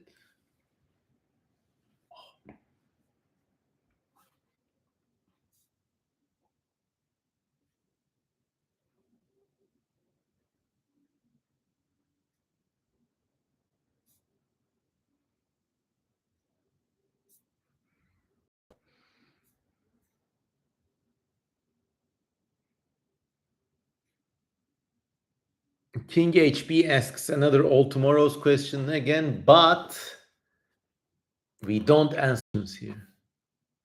Do you keep the chat on for the VODs of your streams? I think I do. Will you ever grow out an extraordinary long beard? No. No. In my part of the world, everybody has a beard. Everybody has a beard. I don't like it. I like being clean shaven, to be honest. And I got a chin. So many people who cultivate beards, at least in this part of the world, are hiding a regressed chin. But I don't care.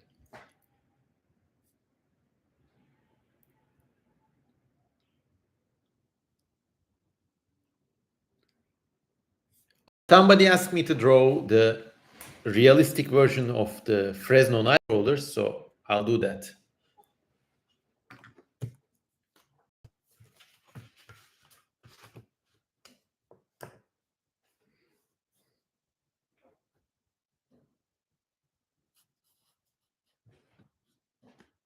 Hmm.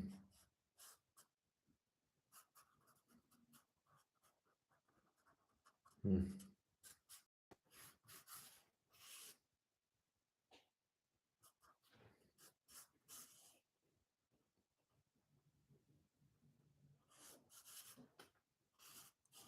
I mean, it's not gonna look extremely special, but at least, it's gonna have some weight distribution and consistent muscles and like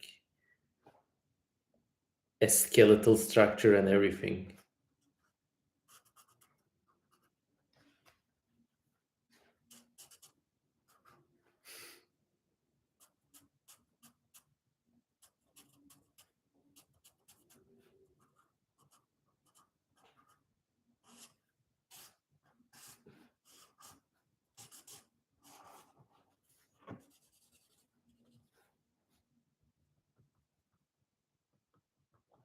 I don't know what this could be. Maybe a highly mutated bird or something. I have no idea.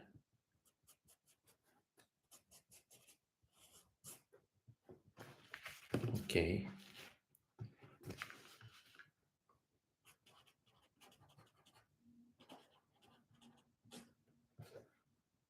Yep. Oh.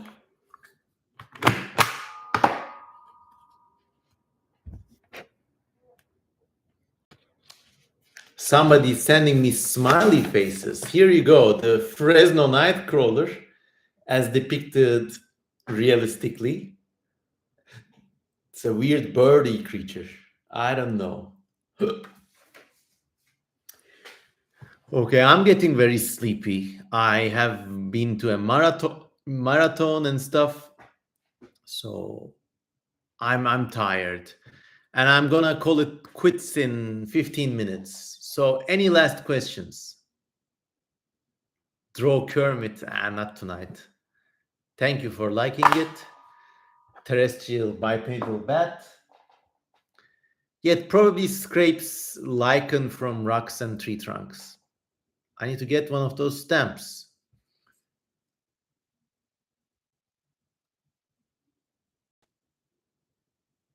Okay, so the death of the author is a literary hypothesis that says an author's intentions and biographical facts should hold no special weight in determining an interpretation of their writing.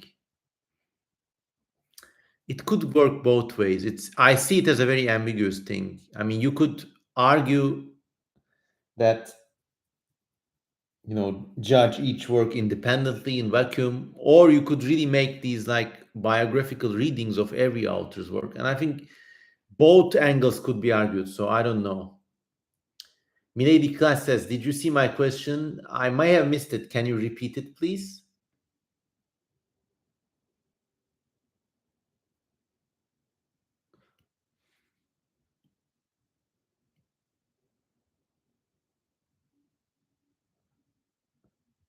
How can I impress people? Says Lord Grunwalder. By being yourself. People can always tell when somebody's putting on airs or trying to impress them. But if you really do the things you want to do, or you do things you say you will do, people will be impressed.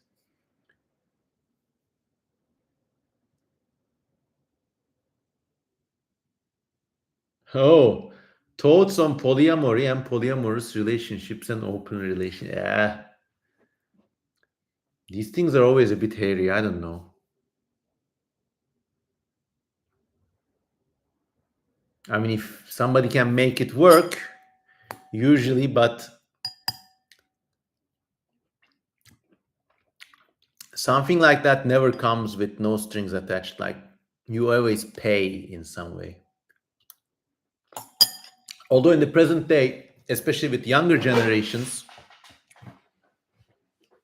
so here's the thing with Gen Z, okay? From your archaic millennial friend, here's the thing with Gen Z. All the time, before they turn 35 or even 45, biologically born men want to get it on. You can't stop them, it's hardwired. And then ladies also want to get it on, not as suicidally crazily as guys do, but everybody is as loyal as their opportunities are.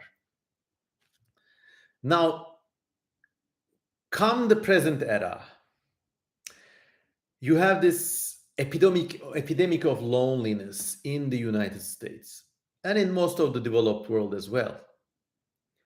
And surprise, honesty, integrity, or just genuine commitment, they're harder to come by than sex. So in most relationships, what happens is, I mean, in my day, the millennials would used to say, I'm just not ready for a relationship yet. Yeah, that was their spiel. Now it's become, I'm polyamorous. I'm okay.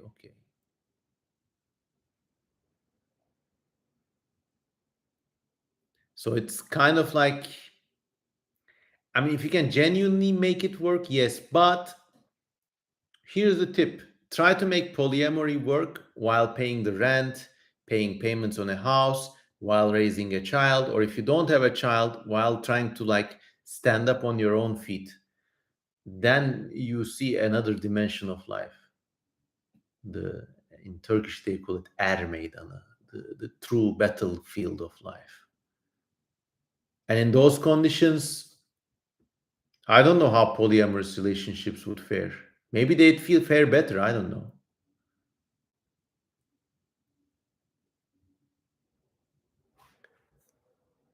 I want to riz a person. What the hell does riz mean? I have to look at this. Riz meaning. Charisma. Oh, you want to learn how to charismatically impress somebody? Look, bro, just be yourself. If you pretend, also, Daddy Kozman has been with a staggering number of partners in his life. You know what? I never tried to like chase them. I was just doing my own thing. Unfortunately, in this cruel Darwinian world, it does help to be a bit articulate, a bit more socially outgoing and slightly handsome. But look at me, I'm not that handsome.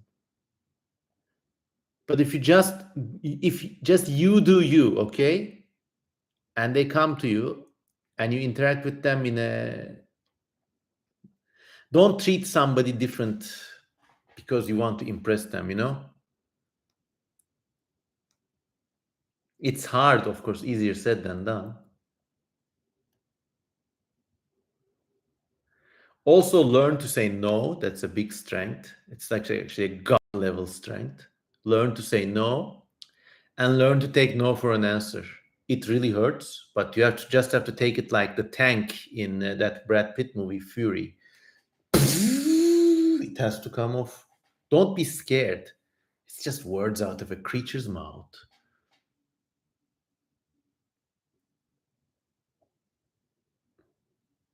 Riz in as in I always think about these things that water turtles do. Sliders, red ear terrapins. They swim about and they come up to a lady they like to impress and they do this with their fingers. I think that's rizzing. That's like the dictionary definition of rizzing.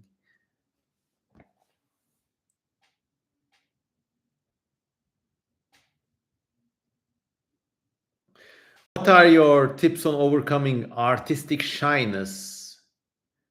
I only make art for myself and I find it very hard to share it. Hmm. Are you scared of judgment or negative reviews? A good rule of thumb could be like for every 10 paintings you make, you pick one favorite and then share that.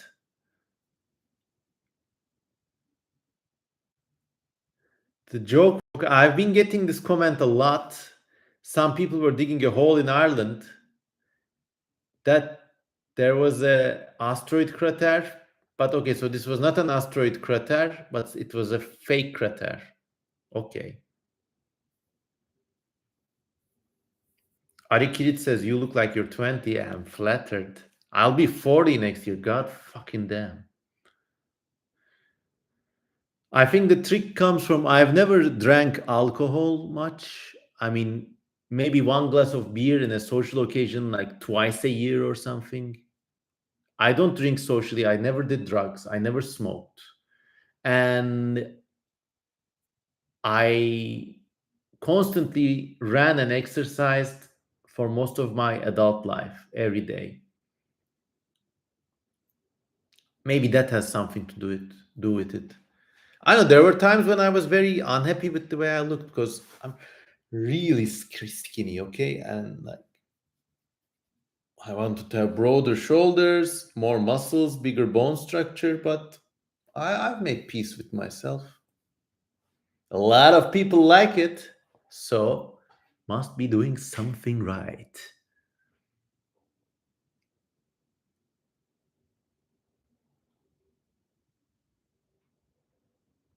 What are your thoughts on changelings being the medieval world's way of explaining autism? Very plausible. They would say that person has no soul. Very, very plausible. That plus the ever present male phobia that you're really not the father of your children. I think it's kind of always a mix of those things.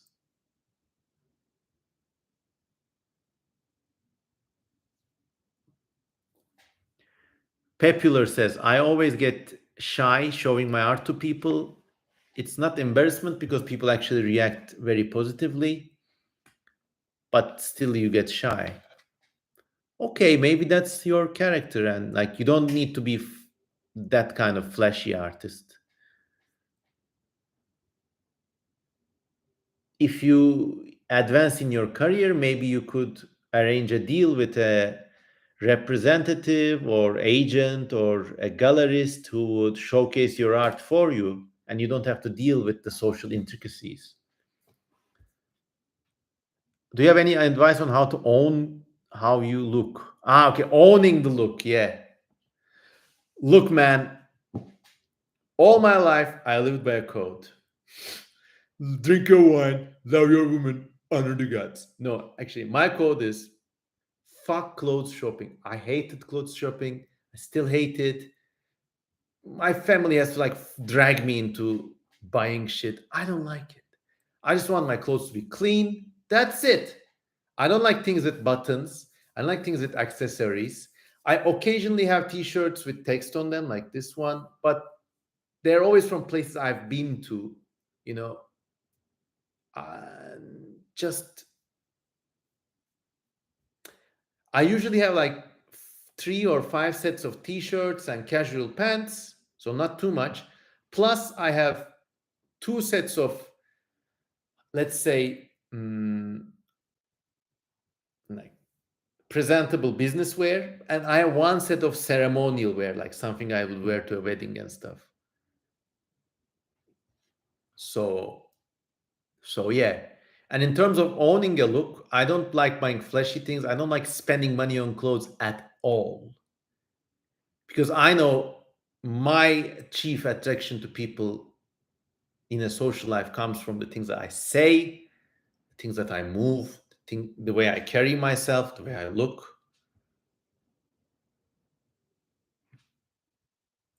But yeah, but I know it's hell out there, especially for you younger people. It's hell out there. People are so self-conscious, and it doesn't help that social media has like advanced these fears. I mean, people are scared of one negative comment. And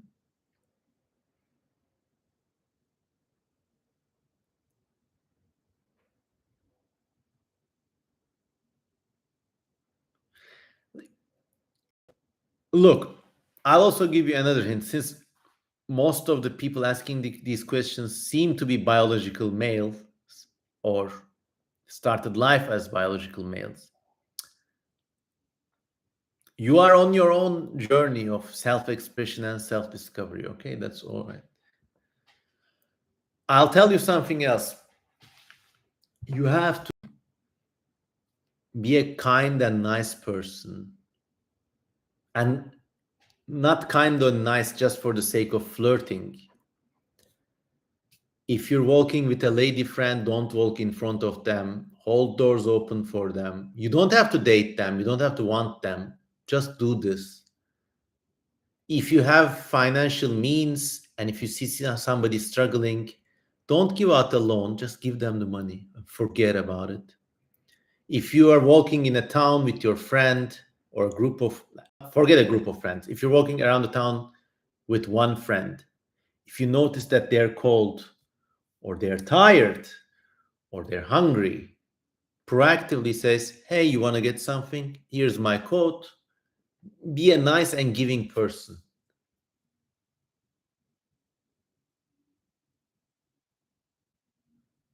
And be confident.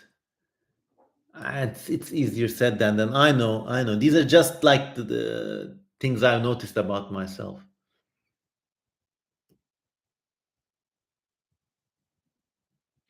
Milady Cass says, I am a cis woman, pansexual, and I am open either to monogamous or polyamorous relationships. It's early 20s. Everybody's fucking around with everybody. Like you have back in my day, we had these groups of friends. Everybody used to date somebody. Everybody was somebody's ex. Chip chap. Nothing new under the sun. You don't even need to expose, like, you don't need to lay out these in terms. These are not scientific truths about you. You know, this is not your element number. You do you. It's okay. You don't need to explain this to the world. It's just another wound, a psychological wound for anxiety to creep in from. Just be happy with your friends. I don't know if they're ladies, boys, I don't know. If you make out, you make out. You just go be in situationships. That's all. Always be that kind person, but also I'll tell you something. Always know how to say no when to say no. I mean, you're in a group of friends. Usually, a lot of people are also shit and bullshit and crap and superficial. Usually, lots of time, people are sadistic. They will try to use you, abuse you, not romantically even. They will look down on you. They would think you're naive. If you find yourself around these people, just forget it. I mean, don't hang out with them. Don't fight them either. Just stop hanging out with them. I always acted this way. It always helped me a lot. I mean, I had this like group of friends, and I think they're still nice people, but they're always like acting in a group, moving in a group. You gotta be with the group. I'm not that kind of a person. Sorry, I went my own way. Never regretted it, especially around being around guys. Ironic. I had more action than all of them combined because I didn't give a fuck.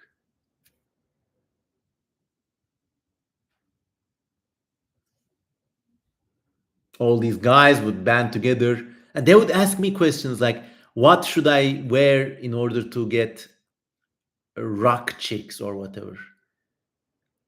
Because I don't care.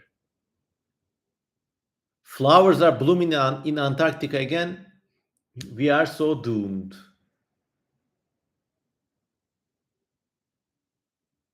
What kind of flowers? This is fascinating. Life advice from me, dating advice. Well, you could keep playing this game a bit more if you got any more questions.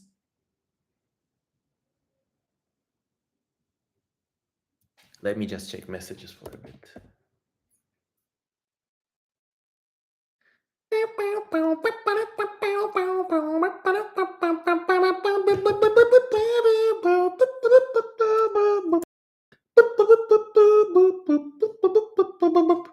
Spring flowers have been blooming again in New York. Yeah, it's been a very warm autumn, huh?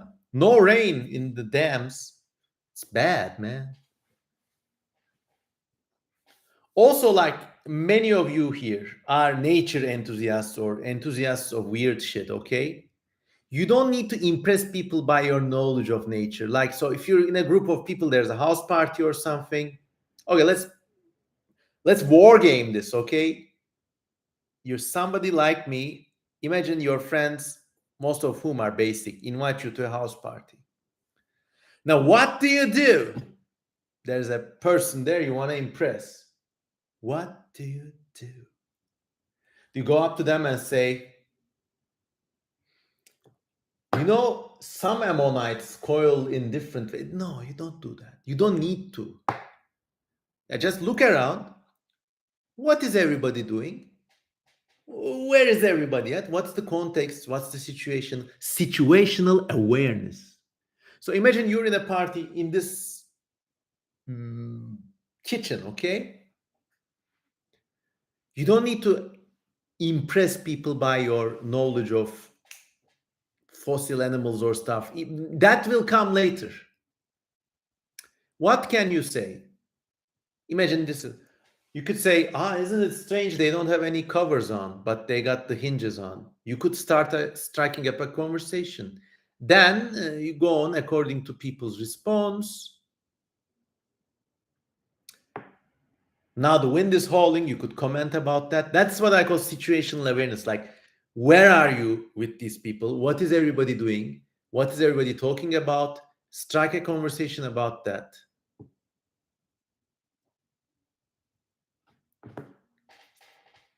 It would be so cool though. I would talk to the Ammonite guy. Okay, yeah, but that could happen. But like, don't like barge in with that. You know, that's like your crowning thing. That's not your foot in the door. Thoughts on scam baiting content? Like, I don't know. I can tell scams from a mile away. I've never been falling for it, but you know, never say never. Exactly. Ari Kirit has a great contribution based. Imagine there's a debate or an argument. You don't have to win the argument. You don't have to say the last word. You could just listen and just be there. Your physical presence also gets noticed too. I show up at parties with a shirt that says info dump at me. Dump on me, Daddy Cosman. Okay. Well, if that tickles your fancy, go with it too. But even when you are like two nerds info dumping at each other, there will be a time when you will be in a physical space together. One of you will get hungry, one of you will need to go home, maybe they will have a stomach cramp, Maybe they will be thirsty, maybe they have something else going on that they want to share with or not share with. You will always need to take care of these human things, you know.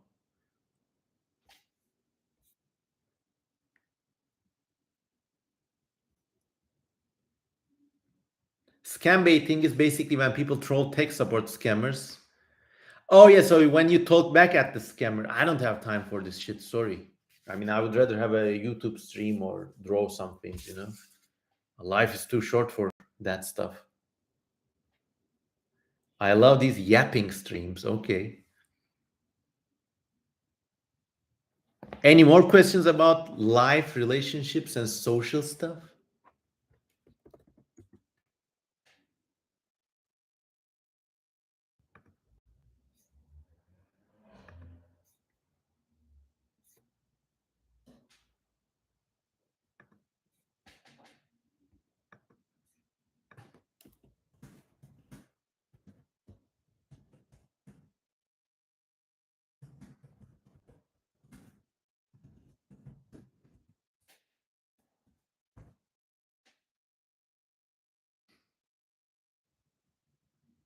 What's your advice to people just getting into college?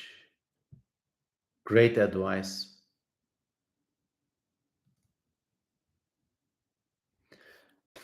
It's hard, but try not to get hung up over the things that upset you, because in 5 to 10 years you will see how little problems they were and you will laugh about it. Try to get to know people outside your comfort zone. Do well in your classes. Charlie Crane says, side note, you've been looking adorable. What? Thank you.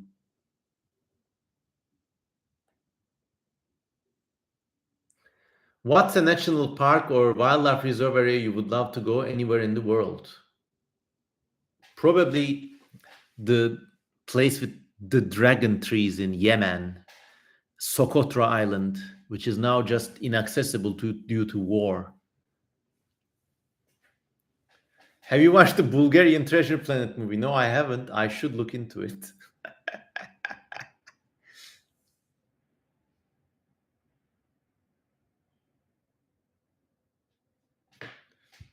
If you're just getting into college, hmm. Also, a tactical advice, mobility is key. Mobility. If you're in the States, you need to get a car and you need to learn how to drive it, be safe driving it. That way, you could get to like shuttle your friends around, make some social connections. Of course, not everybody can afford a car, but to the best of your limits, mobility, mobility, mobility. Also, if you're in a European city or maybe in the peripheral world, places like Turkey, Philippines, etc., make sure, try at least, that you are living near the center of the town. I don't know how student accommodations go, of course, but like mobility is the key. Mobility and logistics. You should have the freedom to move around, because in college you actually have time, and time to spend as you please. Plus, you don't need to, I don't know, pay the rent or some stuff usually, okay? So spend that extra time to visit museums, bookshops, botanic gardens, places you wouldn't otherwise go, like national monuments and stuff. Like, be that interesting person who has a plan every weekend. Just turn on Google Maps, look at, like, these always, like, anywhere I go in a world city. Second-hand bookshops, museums, temples of different religions even, or like other minor attractions like botanical gardens are always a safe bet. Fine art museums, folk art museums, go visit these, they're amazing. Ruins, if there are any, and in some part of the world there are many historic ruins. I gotta do this today, I feel so sapped of energy. It's an animated movie from the 1980s. Do you have any advice on how to get out of a spiral? Some days I don't have time to shave in the morning. Oh, See, Cyborg, I believe you're writing this as a trans woman, and it just goes to show how many secondary social actions we heap onto women's identities. A good way out of the spiral, I mean, I don't know, these are all easier said than done. Try to stay away from social media a bit. That way you get curious about real life and you start doing real life things. If you're always on social media, you get the dopamine hit, but you just end up staying at home all day. It's not healthy. How could telepathy be scientifically feasible, says Fernando Catecaix. Well, we all have it now. Just check your DMs. That's a form of telepathy. Also, maybe some organ like something like a shark's lateral line that senses electrical impulses, but extreme advanced and multi-dimensional arrayed like the nose of a star-nosed mole. And it senses nerve impulses in the brain to such a sensitive degree that you can basically understand roughly what that person is thinking. Something like that, maybe.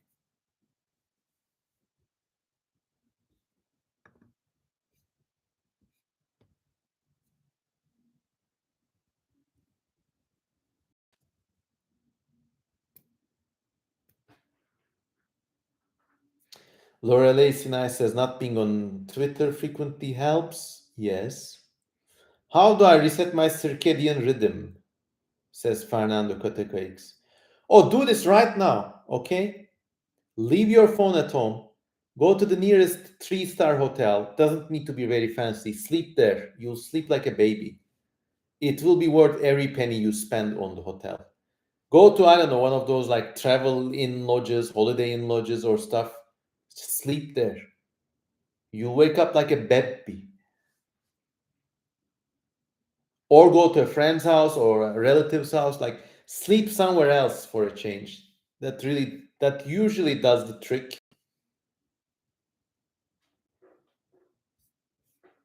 Also, there's this folktale thing in Turkey, which I tried and fuck, but it works. Go to a graveyard, fetch a piece of iron, sleep holding on to that. You sleep like a baby. I cannot, for the life of me, understand this, but it's real. I mean, it's probably because I read this somewhere, and it's a case of placebo effect. But I do have a piece of corrugated iron from a graveyard like this big, and there were these times I just couldn't sleep. I was just having a bad time. But then I got the iron,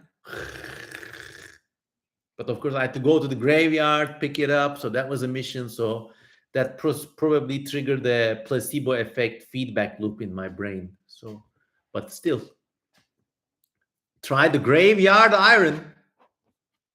Giz bilimci, time to go for me. Good night. Good night. İyi geceler dostum.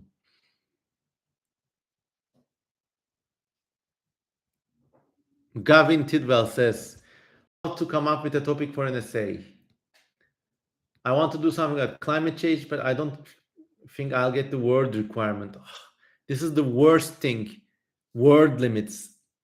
It's awful. It encourages basically idiocy in higher education. People just write nonsense.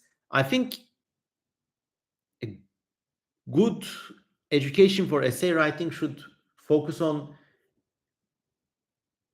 being as brief as possible. Brevity. It's really hard to teach and it's very important. And then you get all these fucking word requirement essays in high school and college, and everybody has to. So everybody ends up talking like they say things like beautifulness instead of beauty. You know what I mean? The whole world is getting more OTOs and stupid because of this thing. The more educated they get more OTOs and stupid. Or just you fucking use ChatGPT. Write a skeleton and tell ChatGPT to blow it up. Then go over it and edit the words. Why are these word requirement essays a thing? I don't know. Some stupid thing in mostly in the American education system, and it filtered around the world from there. Good evening, says Marcio Mendoza. Good evening, my friend. 2 hours and 11 minutes, 22 people are still watching. Unbelievable.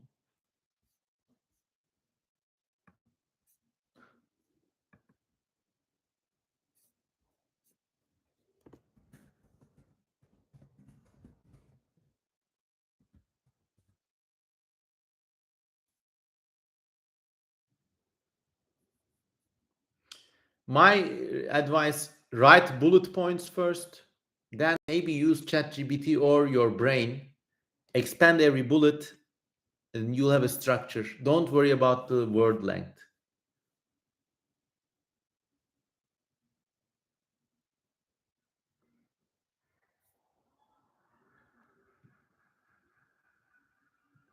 Olik says Turkish folklore always manages to amaze me, and I'm saying this as a Turk. I think you are saying this in reference to the graveyard iron. I'm gonna show it to you.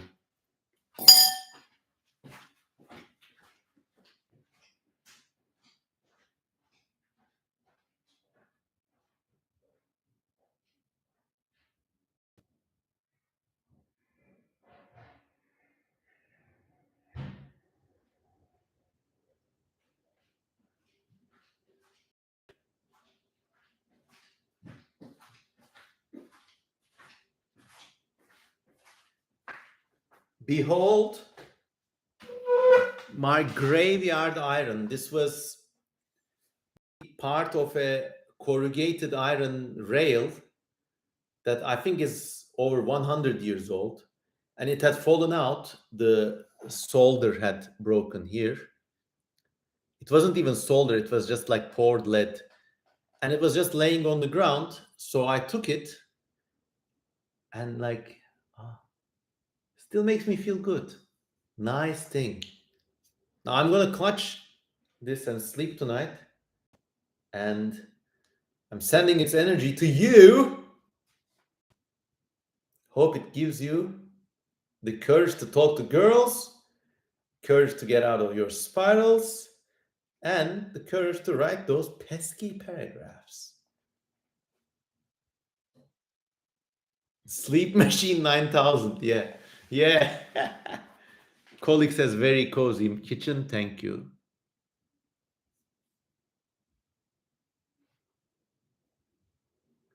Popular gives some solid advice. He says, whenever I want to write an essay, I lock myself in a room with just a pen and paper and then start writing feverishly. Yes.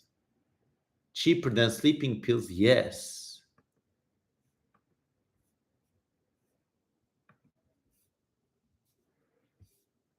Cheaper than melatonin and ziprasidone combined. Kozi Mezardemir. Lorelei says, do you like Megadeth? Nah, I'm more of an Iron Maiden and to a little degree Metallica person. But I love Iron Maiden. Da-na, da-na, da-na, da-na, da. We are not the sons of God. We are not his chosen people now. We have crossed the path he trod. We will hear the name of his beginning. Da-na, da-na, da-na, da-na, da-na, da-na. Holy Based, the Iron Maiden song.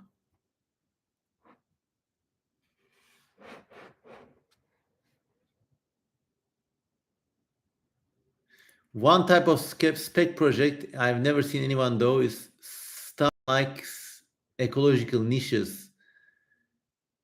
Oh, yeah. Well, there was one book, I think it was called the Stanford Atlas of Ecological Habitats or Ecological Niches, that lists every type of biotope in the world, and it's a great book. I really recommend it.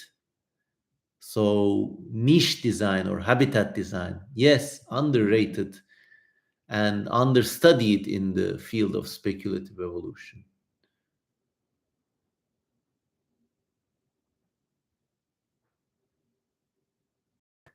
I wish we had those neat little folk remedies in the States, says Gavin Tidwell. You do actually. I mean, I used to read all these books about Pennsylvanian folklore and stuff, and some things are very similar. Like metals and iron are thought to have like curative or energy giving properties. It's probably an Iron Age or a Bronze Age belief. So a lot of stuff like that still exists, but it's just been so clouded by techno-industrial civilization and its trappings. $5,000 ambulance rides.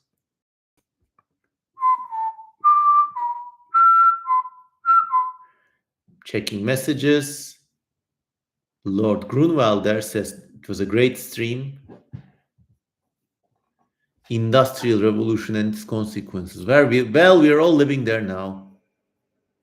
You can't put the genie back in the bottle. But you can wait for a few generations and as the world population falls, maybe you won't need the genie anymore. I think that's what's happening in the world, to be honest. All these falling birth rates and stuff. All those racists say, hey, white men are going to get extinct. Get the fuck out of here. Nobody's going extinct. Population is going to plateau, drop a little, plateau again. Populations always oscillate.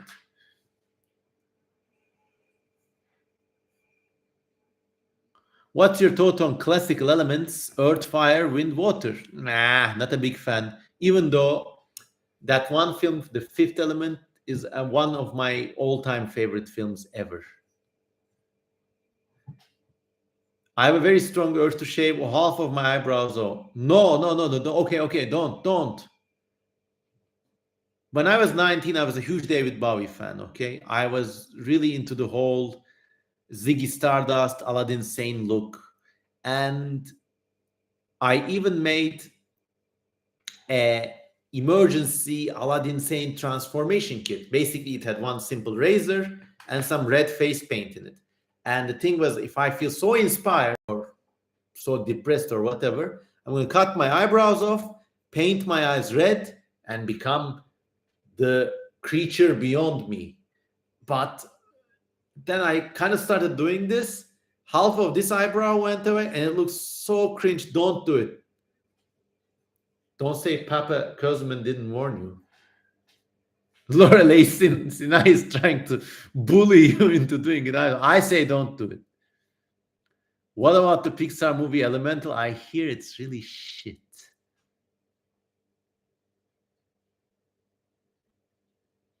Thoughts on Bob Dylan? Great artist. I don't know as many of his songs as I should. Why do dolphins do evil stuff sometimes? Because that's the root of intelligence.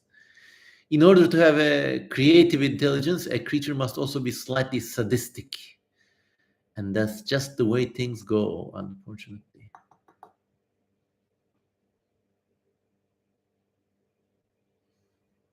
Don't shave your eyebrows. The Turkish restaurant first. If you want a new experience, that's your thing.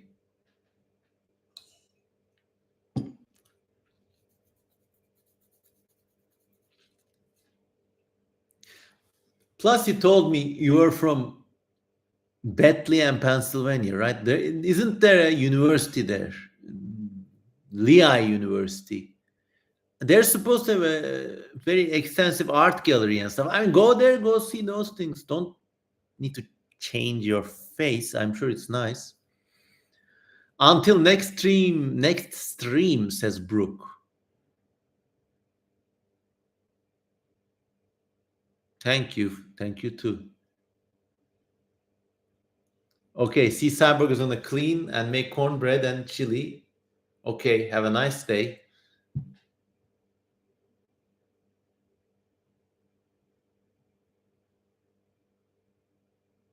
The iron worked. Okay, yeah. It made everybody sleepy. They're going away now. I'm putting a spell on you because you're mine. All the things that you want me, but I'm yours, yours, yours. Anyhow.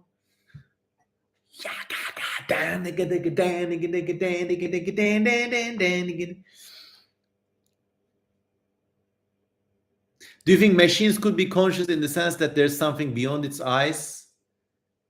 Or do you think consciousness is unique to life? I think consciousness, as we know it, is unique to life.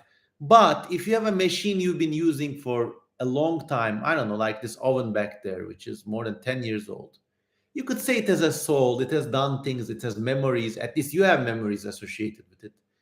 So imagine that a sophisticated machine, a telephone or an old computer, and it's like it reacts to your input and stuff, and it's old, you got memories associated with it, it's got a kind of soul, at least in your perspective. So you could say that.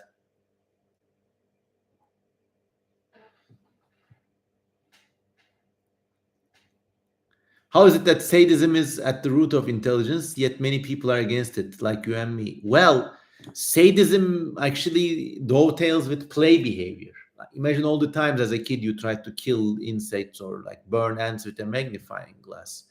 Now, people like you and I, many people here, they're true with that stuff because of education and parental care. Otherwise, we would have just gone ahead with it. And I think that's the same thing that's happening with dolphins. That's one of the true benefits of education. So it's good for teaching people overcome their animal urges. It's not Education is not really something you use to make people write long essays with word limits.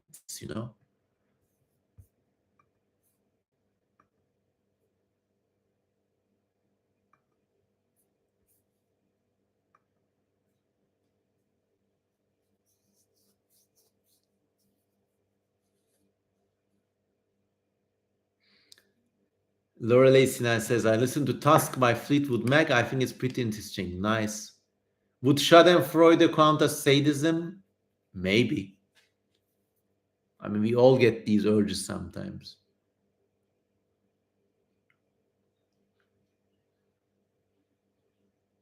Do you think dolphins seen us as... I think dolphins see humans as different creatures, land creatures. But they probably discern a sort of affinity nevertheless. So we don't like... Even in ancient times, people understood that dolphins were more than just fish.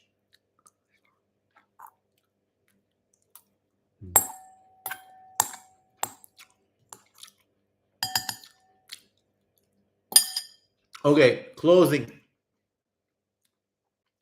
comments. Any last questions before we say good night? It's been a great night chatting with you all. Why did medieval people see whales as fish? Oh, many last questions. What's your favorite fungus? I don't know. Thoughts on sea slugs? They're neat. They come in many, many different colors and shapes. Why did medieval people see whales as fish? Well, whales are so large, they're abstract. But dolphins, when a dolphin suffers and screams, you can see it's just more than a fish. Makes all these sounds. So, yeah. Candy store mollusks. Yeah, those are sea slugs. Did you watch the YouTube animator Meat Canyon? Maybe I did, but I don't remember.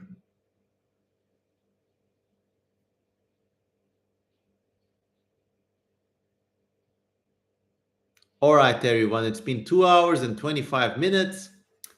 I had a great time answering your questions, especially that middle bit about social tips was really nice. Thank you for asking these questions to me and trusting my answers for them.